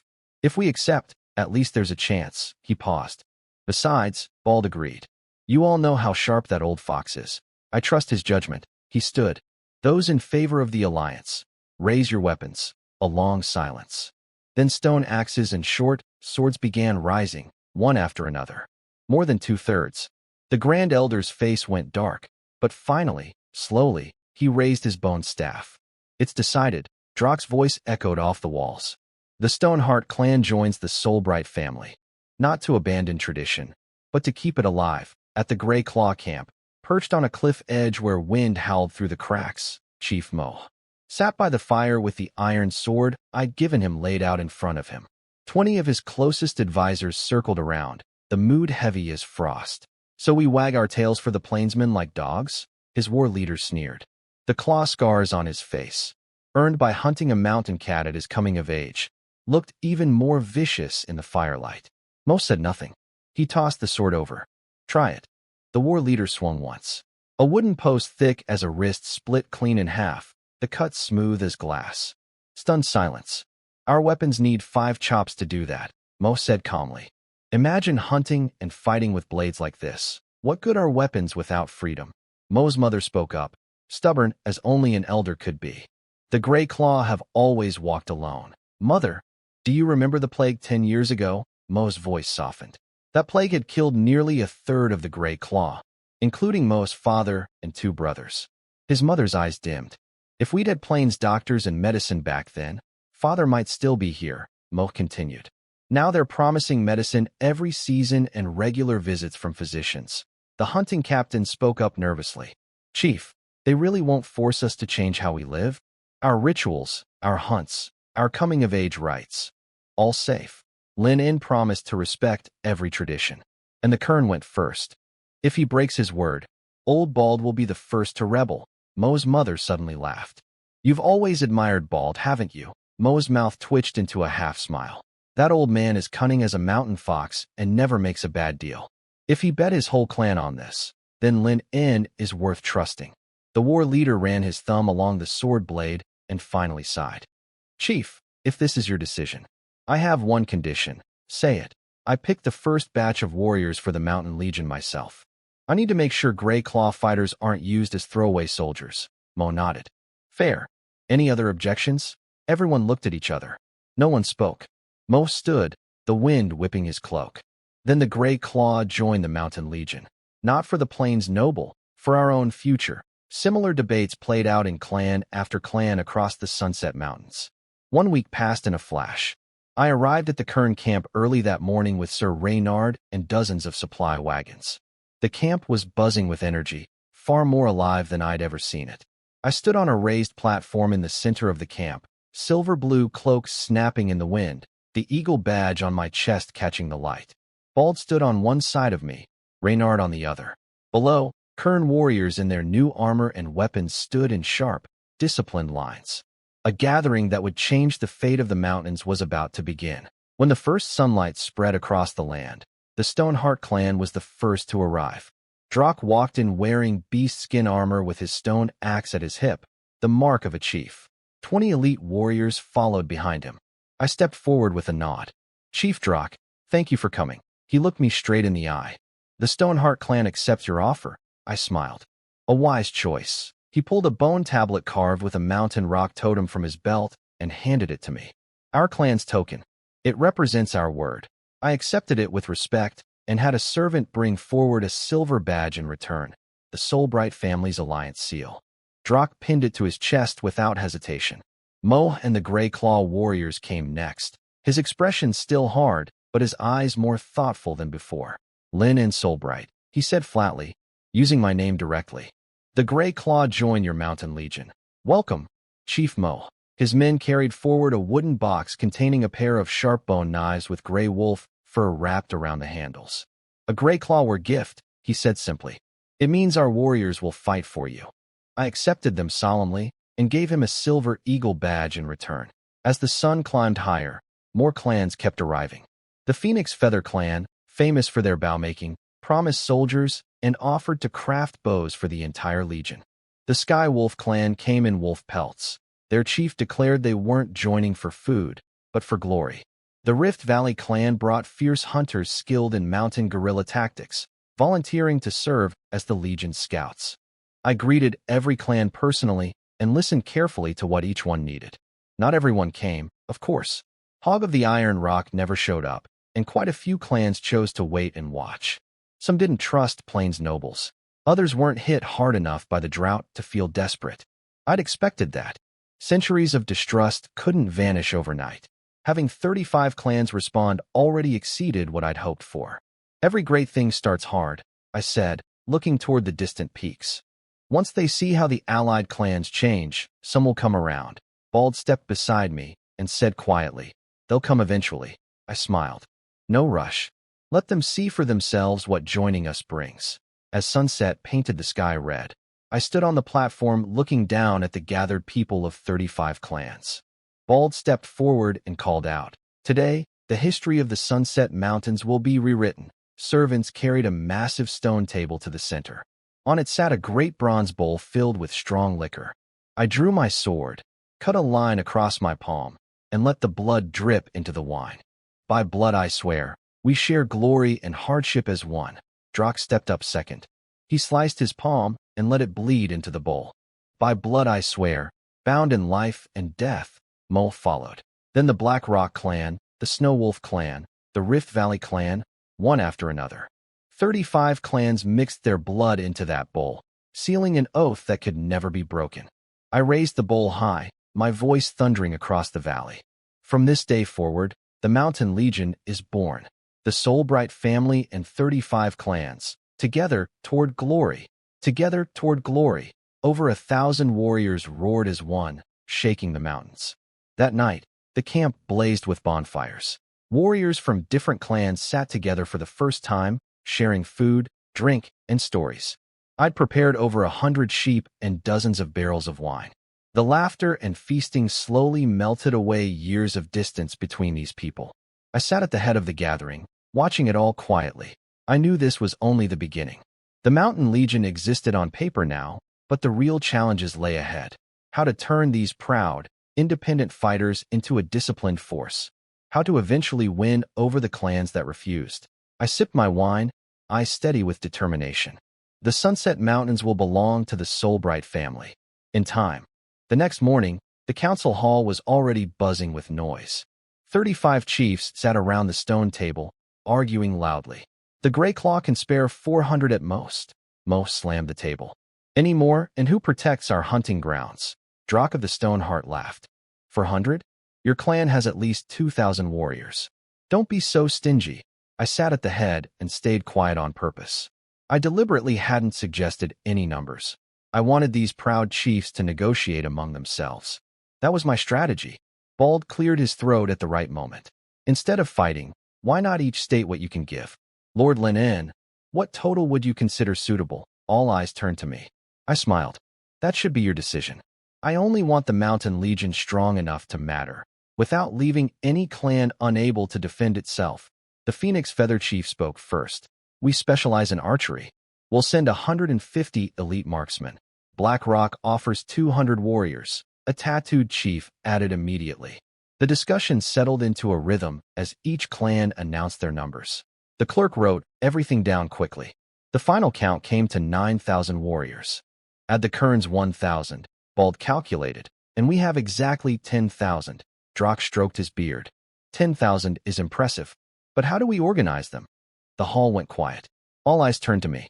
I've thought about this. I unrolled a sheepskin document. I proposed 10 units of 1,000 men each. Every unit will mix warriors from 3 or 4 different clans. Mixed units? Several chiefs immediately looked wary. Exactly, I said firmly. The Mountain Legion isn't anyone's private army. We break clan boundaries. Each 1,000-man unit needs close combat fighters, ranged attackers, and scouts working together. For example, the first unit could combine Stoneheart, Phoenix Feather, and Rift Valley warriors. Stoneheart charges the front lines, Phoenix Feather archers provide support from behind, and Rift Valley hunters handle scouting. That way every clan's strengths are used to the fullest. Drak thought it over. That combination does make sense. Each unit gets 1 commander and 2 deputies, I continued. The soldiers must come from different clans. Daily training falls to the unit commander, but the authority to deploy troops belongs to me. This setup respected each clan's pride while keeping real control in my hands. The chiefs talked it over briefly, then nodded one by one. Then Mohan narrowed his eyes. Who commands the whole legion? The room got tense immediately. The position of legion commander meant real power, and every chief was quietly calculating. I already had my answer ready. The Mountain Legion's commander will be Aiden of the Kern clan. Aiden's head snapped up from the corner where he'd been standing. His eyes were wide with shock. He was just the Kern's war leader, commanding 3,000 fighters at most. Leading a 10,000-man army made up of every clan's best warriors was something he'd never imagined. Me? He blurted out, then caught himself and went quiet. I looked at him with a slight smile. Commander Aiden stepped forward. He walked stiffly to the table. I could feel every chief's eyes drilling into him, especially Mo's hawk-like gaze. The Kern were the first clan to pledge loyalty to me, I said clearly. And Aiden is known throughout the mountains for his courage and tactical mind. He's the right choice. I could see emotion flood through Aiden. He'd privately mocked Bald as a foolish old man for surrendering to me. Now this young Plains noble was placing an army of 10,000 in his hands. That kind of trust hit him hard. As for deputy commander, I added, that position goes to Chief Mo of the Grey Claw. Mo gave a cold snort, but didn't object. I then announced that we'd build a permanent base for the Mountain Legion somewhere in the Sunset Range, and every clan had 2 weeks to send their selected warriors to the Kern camp for assembly. Nobody disagreed. The meeting ended. As the chiefs filed out, each was quietly thinking about the new structure and who held what power. Aiden returned to the Kern camp feeling a storm of emotions, excited by the responsibility, but fully aware of how heavy it was. His fellow warriors buzzed with envy and anticipation when they heard the news. I stayed behind in the meeting hall, working on detailed military plans and training schedules.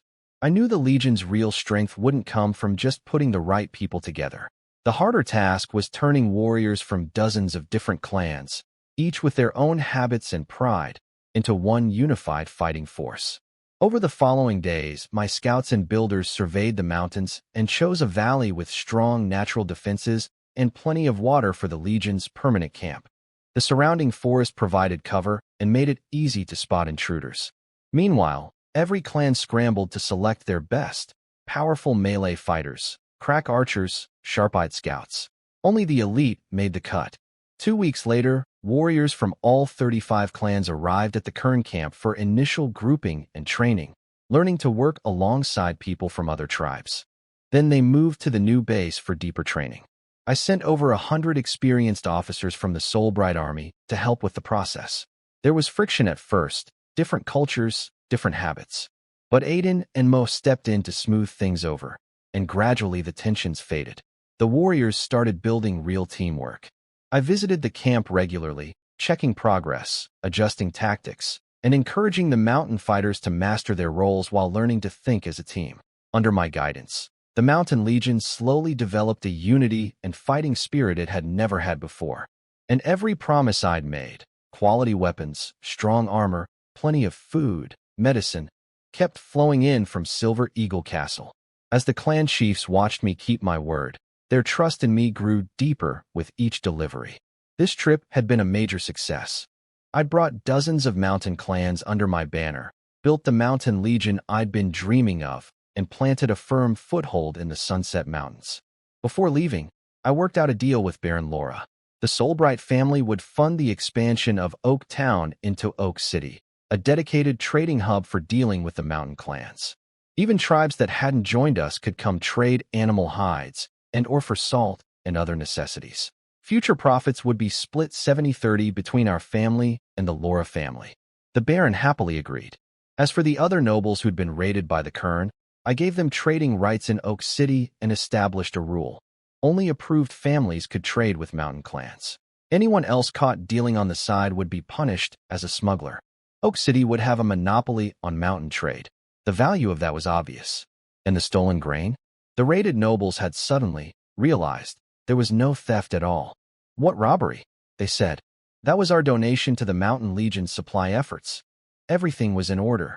The Sunset Mountains' balance of power had quietly shifted under my design. Oak City would become the vital link between the plains and the mountains, strengthening both our economy and my influence over the region. I headed back to Silver Eagle Castle feeling good about the future. The Mountain Legion gave me a powerful new force that would prove invaluable when real conflict came. But the moment I got home, reality hit. The finance officer came to see me before I'd even settled in. He looked like he'd aged a year in the weeks I'd been gone. Lord Lennon, we're spending gold faster than water. Forgive my bluntness, but if this continues, we'll have to dip into the family's emergency reserves. I told him to sit down and give me the details. He didn't sit. Instead, he pulled out a thick ledger. First, the Black Mountain Iron Mine. Beyond the prisoners and slaves working as miners, we hired 3,000 additional workers. With construction of support facilities, the total cost was 35,000 gold coins. I nodded. The mine is our lifeline. That spending is necessary. Next, the weapons workshop. He turned a page, voice growing heavier. 40 new furnaces. Over 5,000 craftsmen and apprentices. Last month's wages alone. Just give me the total, I said. He took a deep breath. Those two items together, 23,000 gold coins. That was more than I'd expected. I frowned. Then there are the Mountain Clan supplies, he continued, voice dropping lower. Per the Alliance terms, we owe large shipments of grain and medicine every season.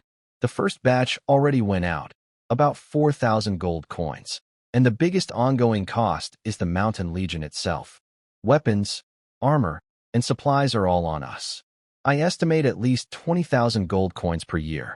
Then building Oak City on top of that, another major expense. The study went silent. From outside, I could faintly hear a servant's shears clipping hedges in the garden. What's our current cash situation? I finally asked. He unlocked a small iron box with a silver key and pulled out a gold-stamped ledger. As of yesterday, 28,000 gold coins and roughly 150,000 silver coins in the treasury. But at our current rate of spending, how long can we last? 2 months at most, without cutting anything. His voice squeezed out like it pained him. After that, we'd have to use the reserves. I stood and walked to the window. The setting sun stretched long shadows from the courtyard pillars. They looked like the financial cloud hanging over my head. The family reserves were wealth built up by generations of Solbrights. Touching them was a last resort. What about territory taxes? Autumn taxes won't come in for another 2 months. He gave a bitter smile. Lord Lenin, we must reduce spending. I recommend pausing Oak City's construction or cutting the Mountain Clan supplies. No, I said firmly. Both of those are long-term investments. If we cut them now, everything we've built so far goes to waste. He opened his mouth, closed it, and sighed deeply. Then what do you suggest, my lord? I turned around. Let me think. Go rest for now. But my lord, I understand how serious this is, I said, my tone gentle but final. Give me 3 days. I'll find a solution. He bowed low and backed out of the room, his shoulders sagging under the weight of worry. After the door closed, I stood alone, brow tight. The Solbright family earned over 400,000 gold coins a year from all sources combined. That sounded like a fortune, but with such vast holdings, the expenses were enormous too. Just maintaining our standing army of 50,000 soldiers ate up nearly half our income. I needed to find new money, and fast. I knew the family's income mainly came from 2 sources, our merchant caravans and grain trade. Every noble had their own trading caravans. Small nobles might have a dozen people covering nearby areas. Big nobles had hundreds, trading across regions. But top-tier families like ours operated caravans thousands strong, split into multiple teams covering the entire kingdom, neighboring countries, and even the Dos Grasslands tribes. My horse Knight Shadow had actually been traded from the Ulan tribe by one of those caravans. Grain was our biggest advantage. The south was mostly fertile plains with plenty of water, the breadbasket of the whole kingdom of Clan. As the dominant power in the south, we harvested far more grain than we could ever eat and traded the surplus with other nobles, especially those in the grain-poor north. Even after all that trading, our warehouses were still overflowing. Every year, huge amounts rotted and had to be thrown out. The Solbright family might lack many things, but grain wasn't one of them. Still, money was money, and right now we didn't have enough. I'd been planning a whole series of projects to strengthen the family, and this cash shortage was killing me. I understood deeply that war runs on economics. Our reserve fund looked decent, but it was centuries of savings. In a real war, it would vanish in months. Once the war machine starts, money burns faster than anything. I had to find new income. Without it, everything I'd built would stall, and that was something I absolutely could not accept. I paced my study, eyes scanning the bookshelves until they landed on the Southern Product Records. I pulled the sheepskin volume down and flipped to the grain chapter. Annual wheat surplus, approximately 200,000 sure. Barley, 150,000 sure. My finger stopped at the section on stored grain. Roughly 30% lost to mold due to poor storage. I snapped the book shut, a spark lighting up in my mind. Of course, distilled liquor. In my past life, I'd grown up in a family of liquor makers. I'd chosen military school instead of the family business, but I'd learned the craft thoroughly. In this world, all alcohol, whether wine, fruit wine, or ale, was extremely weak, barely the strength of beer from my old world. If I could produce high-proof spirits, they'd sell like wildfire. Better yet, strong alcohol could be used for wound disinfection, a critical strategic resource. I rushed to my desk, grabbed fresh parchment, dipped my pen, and started sketching a detailed diagram. "Someone come," I called without looking up. My personal guard Carl appeared instantly. "What do you need, my lord?" "Bring me the best master carpenter from the workshops, and have the kitchen send a barrel of our finest ale." 15 minutes later, a wrinkled old carpenter stood before me, rough fingers tracing the strange drawings he'd never seen before. "Lord Lenin, this cylinder-shaped thing is a still," I explained, pointing at the diagram. "The copper inner chamber needs to fit perfectly inside the wooden barrel. The curved copper tube must be completely sealed." The old man scratched his gray head. 40 years of woodworking, and I've never seen anything like this. "What's it for?" "Making liquor," I said with a knowing smile. "More precisely, revolutionizing how we make it." Just then, the kitchen delivered a barrel of our house-brewed ale. I poured a cup and took a sip. I frowned immediately. It was weak as water with a sour aftertaste. "Get me the brewery manager," I said, setting the cup down. Harold, the brewery manager, arrived out of breath. He found me shaking my head at several barrels of ale, strange blueprints spread across the table, and the old carpenter scratching his head in confusion. "Harold, what process does the family use for brewing?" I asked directly. He wiped his sweat. "The traditional method, my lord. We sprout barley, dry and grind it, add water to convert the starches, then ferment for 7 days. What's the alcohol content?" "Alcohol content?" Harold looked completely lost. I realized this world had no concept of alcohol percentage. I tried differently. "How much grain makes 1 barrel? How much does someone have to drink to get drunk?" "1 share of grain makes 5 barrels, he answered honestly. "And getting drunk? At least half a barrel, I'd say." I did the math in my head. The yield and strength were pitiful. Back home, even a poor batch of baijiu would get 1 gene of spirit from 5 gene of grain. This world's method was practically wasting food. "Starting today, the brewery reports directly to me," I announced, standing up. "I'm going to test a new brewing method." Over the next few days, the brewery on the west side of Silver Eagle Castle became the busiest place in the fortress. Under my direction, the old carpenter and his apprentices worked around the clock and finally built the first distillation setup. Harold stared at the strange apparatus, a copper pot still connected to a curved condensation tube, sitting above a heating furnace. The whole thing smelled of metal and pine wood. "My lord, will this really work?" he asked, clearly doubtful. I didn't answer Harold's doubts. I just ordered them to pour regular ale into the still. Light the fire. Low heat, slow boil. As the temperature rose, steam thick with alcohol scent drifted through the tube. After passing through cold water to cool it down, clear drops began falling into a clay jar, one by one. What is this?" Harold's eyes went wide. He'd never seen liquor so clear. I scooped up a tiny taste. Not pure enough yet, but it was on the right track. "Remember this process," I told the stunned Harold. "After fermentation, the liquid goes through distillation to extract the stronger essence. After a week of adjustments and experiments, the first real batch of spirits was born. I poured the finished product into fine crystal bottles and called the family's key people together for a tasting. Gods above, Sir Reynard took 1 small sip and turned red, coughing hard. "This isn't wine. It's liquid fire." The finance officer carefully tried a tiny bit. His tired eyes instantly lit up. "My lord, this could sell for a fortune." I swirled the crystal glass, watching the clear liquid leave perfect trails on the sides. "I'm calling it Silver Eagle Flame.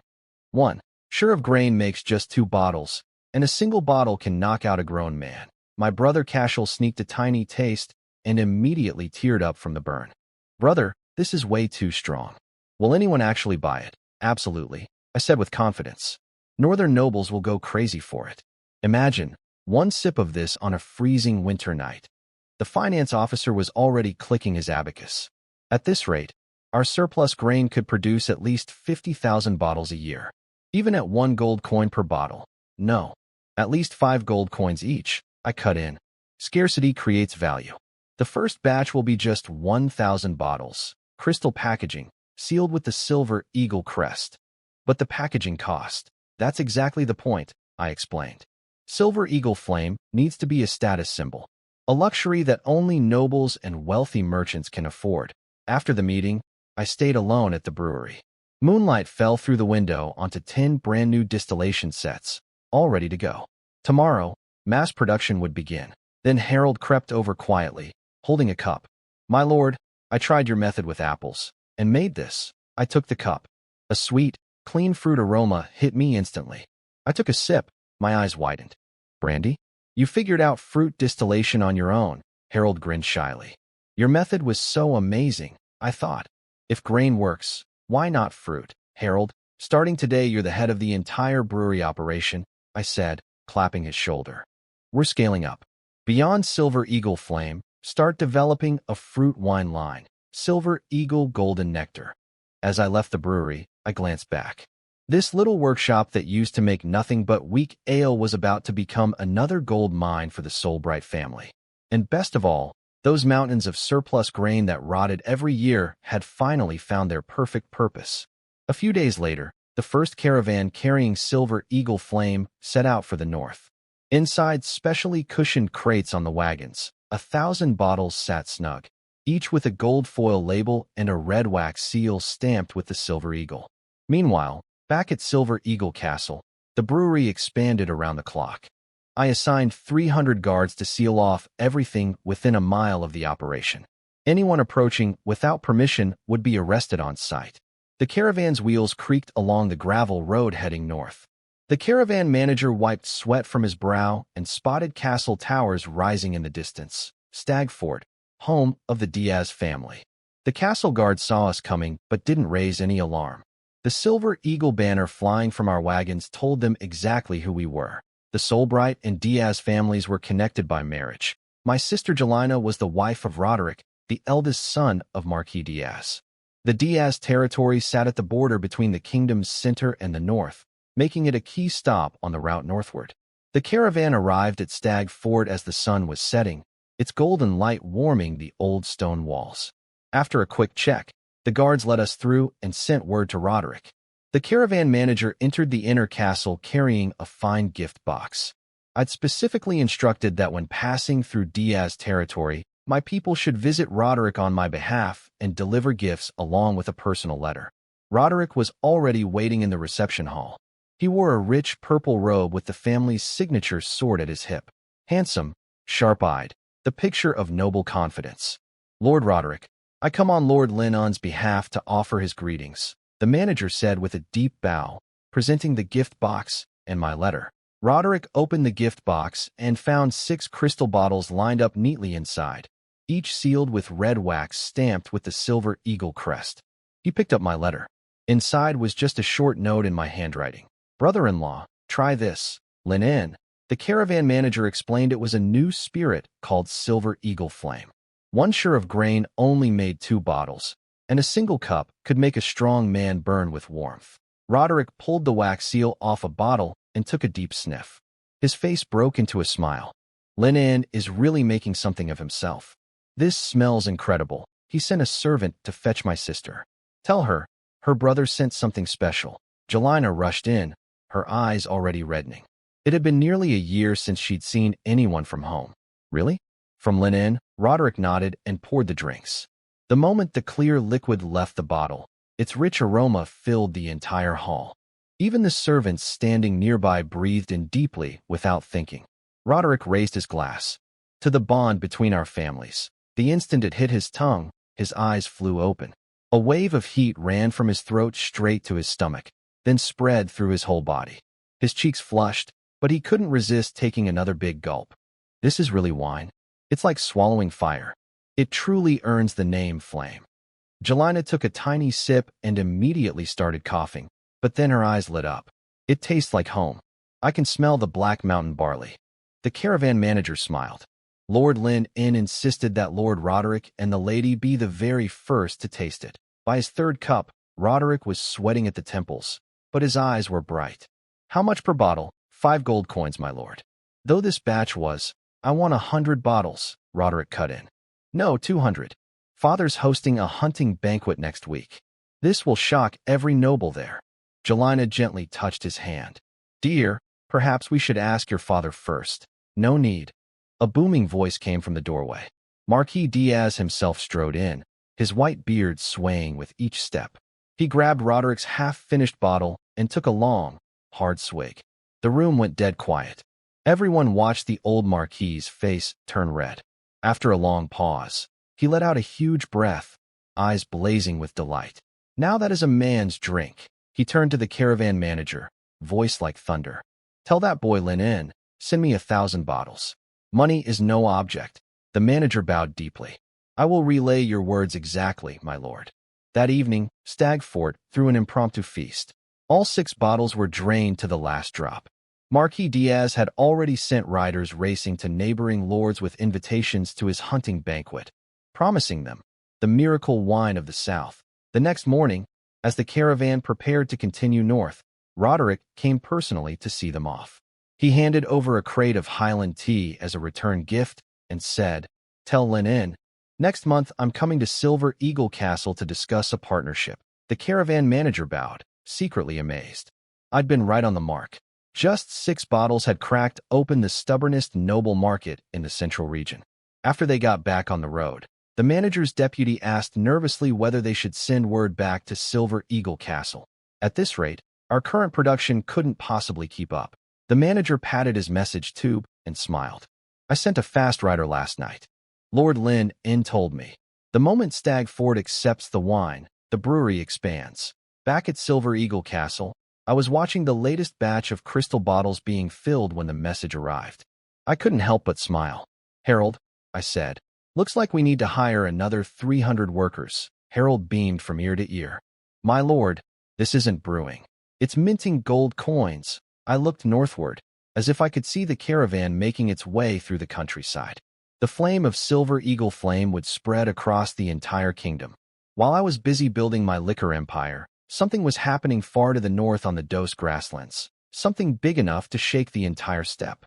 Under a vast night sky full of stars, inside the great tent of the Tuoba tribe, candles flickered in the wind, throwing long, shifting shadows across the faces of the men gathered within. Far to the north, on the Dos grasslands, the old Khan of the Tuoba tribe was dying. I learned the details later, but this is what happened. Old Khan Tuoba Yi lay on a couch covered in snow wolf fur, his once powerful body wasted by illness. Only his hawk-like eyes still burned with fierce light. His eldest son, Prince Tuoba Lai, knelt beside him offering medicine. He was in his 30s, with a vicious scar running from his eyebrow to his mouth, a mark from a battle 10 years ago against another great grassland tribe. He was a born warrior. Second Prince Tuoba Hong stood on the other side, watching his brother quietly. 5 years younger, he had a scholar's handsome face, but his father's sharp, dangerous eyes. He was the thinker of the two. The old Khan pushed the medicine away. No amount of herbs will save these old bones. Call the tribal leaders in. Over 20 chieftains filed into the tent. Each led a group with at least 3,000 households and 3,000 mounted warriors. They were the most powerful men under the Tuoba banner, yet they all held their breath, waiting. I don't have long, the old Khan said. The tent stirred with tension. The Tuoba need a new wolf king. Supporters of the eldest prince immediately spoke up. He was brave, battle-tested, the natural choice. Supporters of the second prince fired back. The grasslands needed more than muscle. They needed diplomacy, trade, vision. The tent erupted into shouting. The situation was eerily similar to the kingdom of Clan. An ailing ruler, 2 princes at each other's throats, the threat of civil war. Enough, the old Khan roared, then doubled over coughing. He forced himself upright and looked between his 2 sons. 30 years ago, Clan and Celta joined forces to defeat us. I have never forgotten that shame. His voice was low and rough. The tent went silent. Older chiefs' eyes burned with old hatred. Younger ones clenched their fists. Both of you, the Khan pointed at his sons. Each of you will lead the tribes that support you and ride south. Tuoba Lai goes to Clan. Tuoba Hong goes to Celta. Whoever brings back the greater spoils becomes the next Khan. The first prince dropped to one knee, eyes blazing with excitement. Father is wise. I'll make Clan pay in blood. The second prince frowned slightly. Father, autumn harvest is coming. Their border garrisons will be on high alert. Huh? The first prince laughed. Just say you're scared. I'll lend you a few tribes if you need. The second prince shot him an icy look, then turned back to the Khan. I accept. But may we invite allied tribes to join our campaigns? The old Khan smiled. Of course. A true king draws others to his banner. How many tribes you can rally is itself a test of your ability.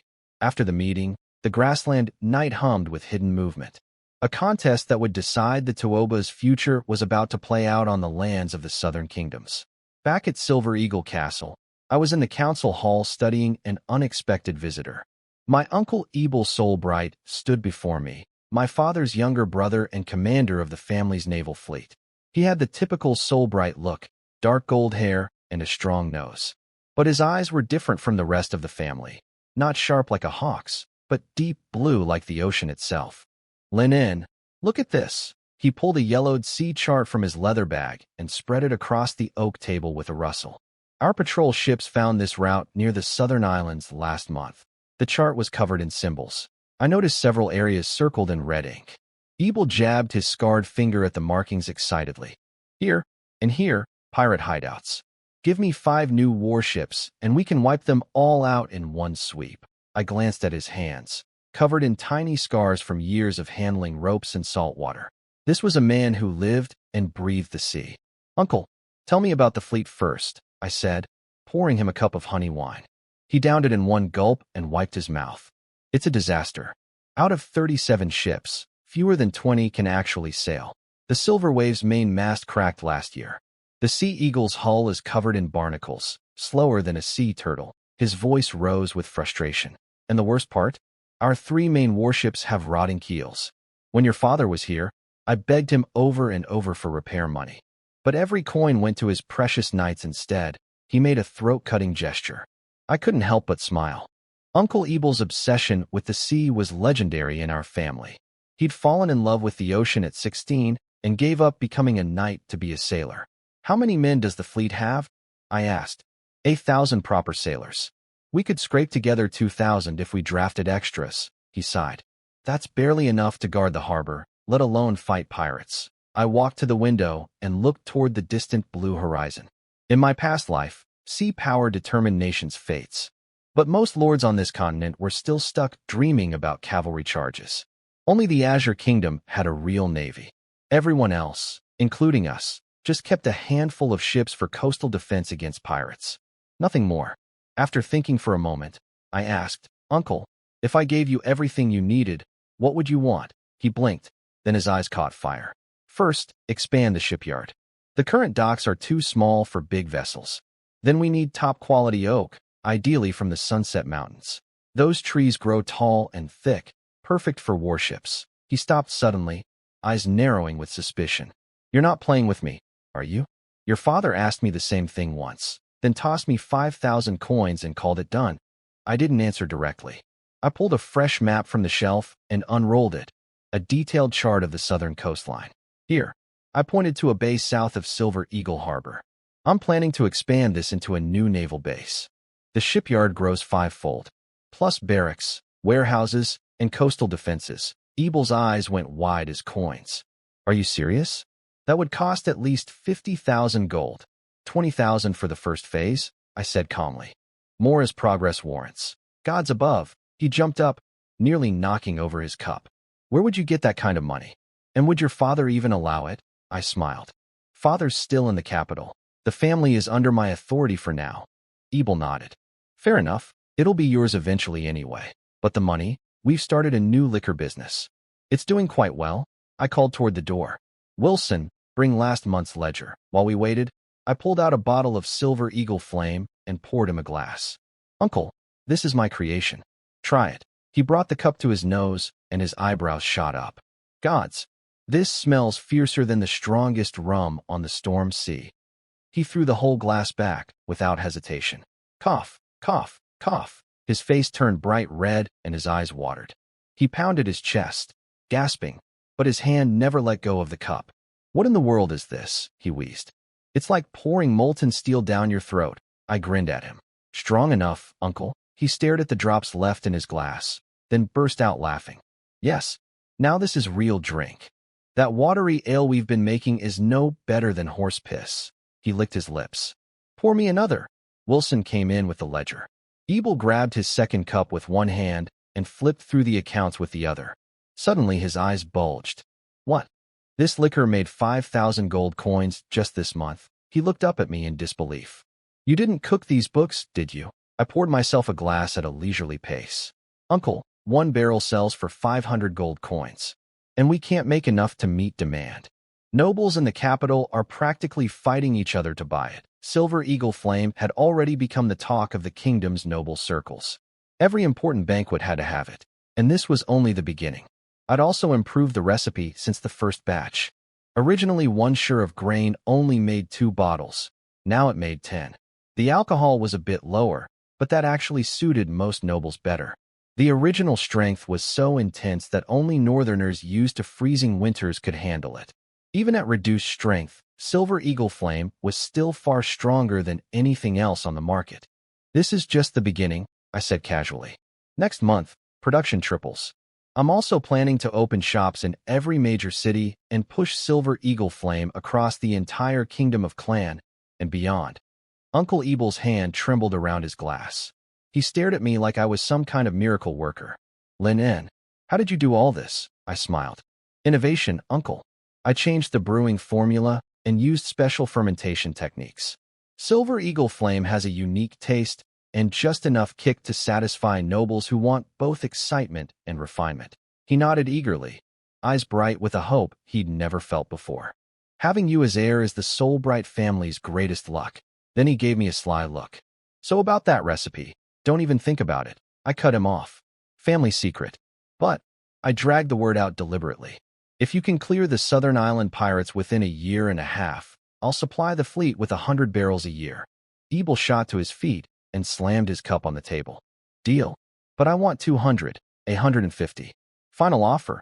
I didn't budge. It takes 50 sure of grain to make 1 barrel. You sneaky brat. He laughed and reached out his hand. Fine, 150. But send me 30 barrels up front as a deposit. My sailors need something to put fire in their bellies. I agreed, then looked him straight in the eye. So, Uncle, now you know money isn't the problem. The question is, what kind of fleet can you build me? Ebel's face flushed with excitement. He ripped open his collar, revealing a jagged scar across his chest, a souvenir from a pirate battle 10 years ago. Give me 3 years. I'll make the Soulbright Silver Eagle fly over every wave in the southern seas. This had always been his lifelong dream, leading a real navy, crushing the pirates, spreading the family's glory across every shore. But the family had never taken the navy seriously, so the dream stayed locked away. Until now. His eyes burned with a fire I'd never seen in them before. But his voice shook slightly. Why the sudden interest in a navy? I walked to the wall and traced my finger along the kingdom's full map. Uncle, look. Our southern coastline stretches over 1,000 kilometers, but only a handful of ports have real defenses. If an enemy ever attacked from the sea, Ebel waved dismissively. Who'd be stupid enough to attack by sea? You can't move enough troops that way, and half of them would be too seasick to fight. I understood his thinking. In this era, nobody grasped the true value of controlling the sea. Even the Azure Kingdom, which had the continent's strongest navy, was laughed at by other kingdoms because their land army was weak. Everyone assumed that even if the Azure fleet landed troops, a few thousand knights could crush them easily. But nobody had considered what would happen if a powerful navy was combined with a powerful army. That combination could reshape the entire face of war. And thanks to my past life, I understood this better than anyone alive. Just because it hasn't happened doesn't mean it won't, I said quietly. Besides, the real wealth is on the sea. I pointed to the blank area at the bottom of the map. Think about how much our land caravans pay in tolls and fees. If our ships could sail directly to the Emerald Islands, or even to the Azure Kingdom. Ebel sucked in a sharp breath. You're even crazier than I thought. That means crossing the storm sea, which is why we need bigger ships and better sailors, I said with a smile. Uncle, didn't you dream of exploring unknown waters when you were young? He went quiet for a long time. Then he threw his head back and laughed, clapping my shoulder hard. You've got guts, kid. If your father had half your vision, our family would already rule the seas. We spent the next several hours hunched over plans for the naval expansion. Ebel explained the strengths and weaknesses of every ship type he knew, while I drew on memories from my past life. Visiting the Zheng He Treasure Ship Museum to suggest design improvements.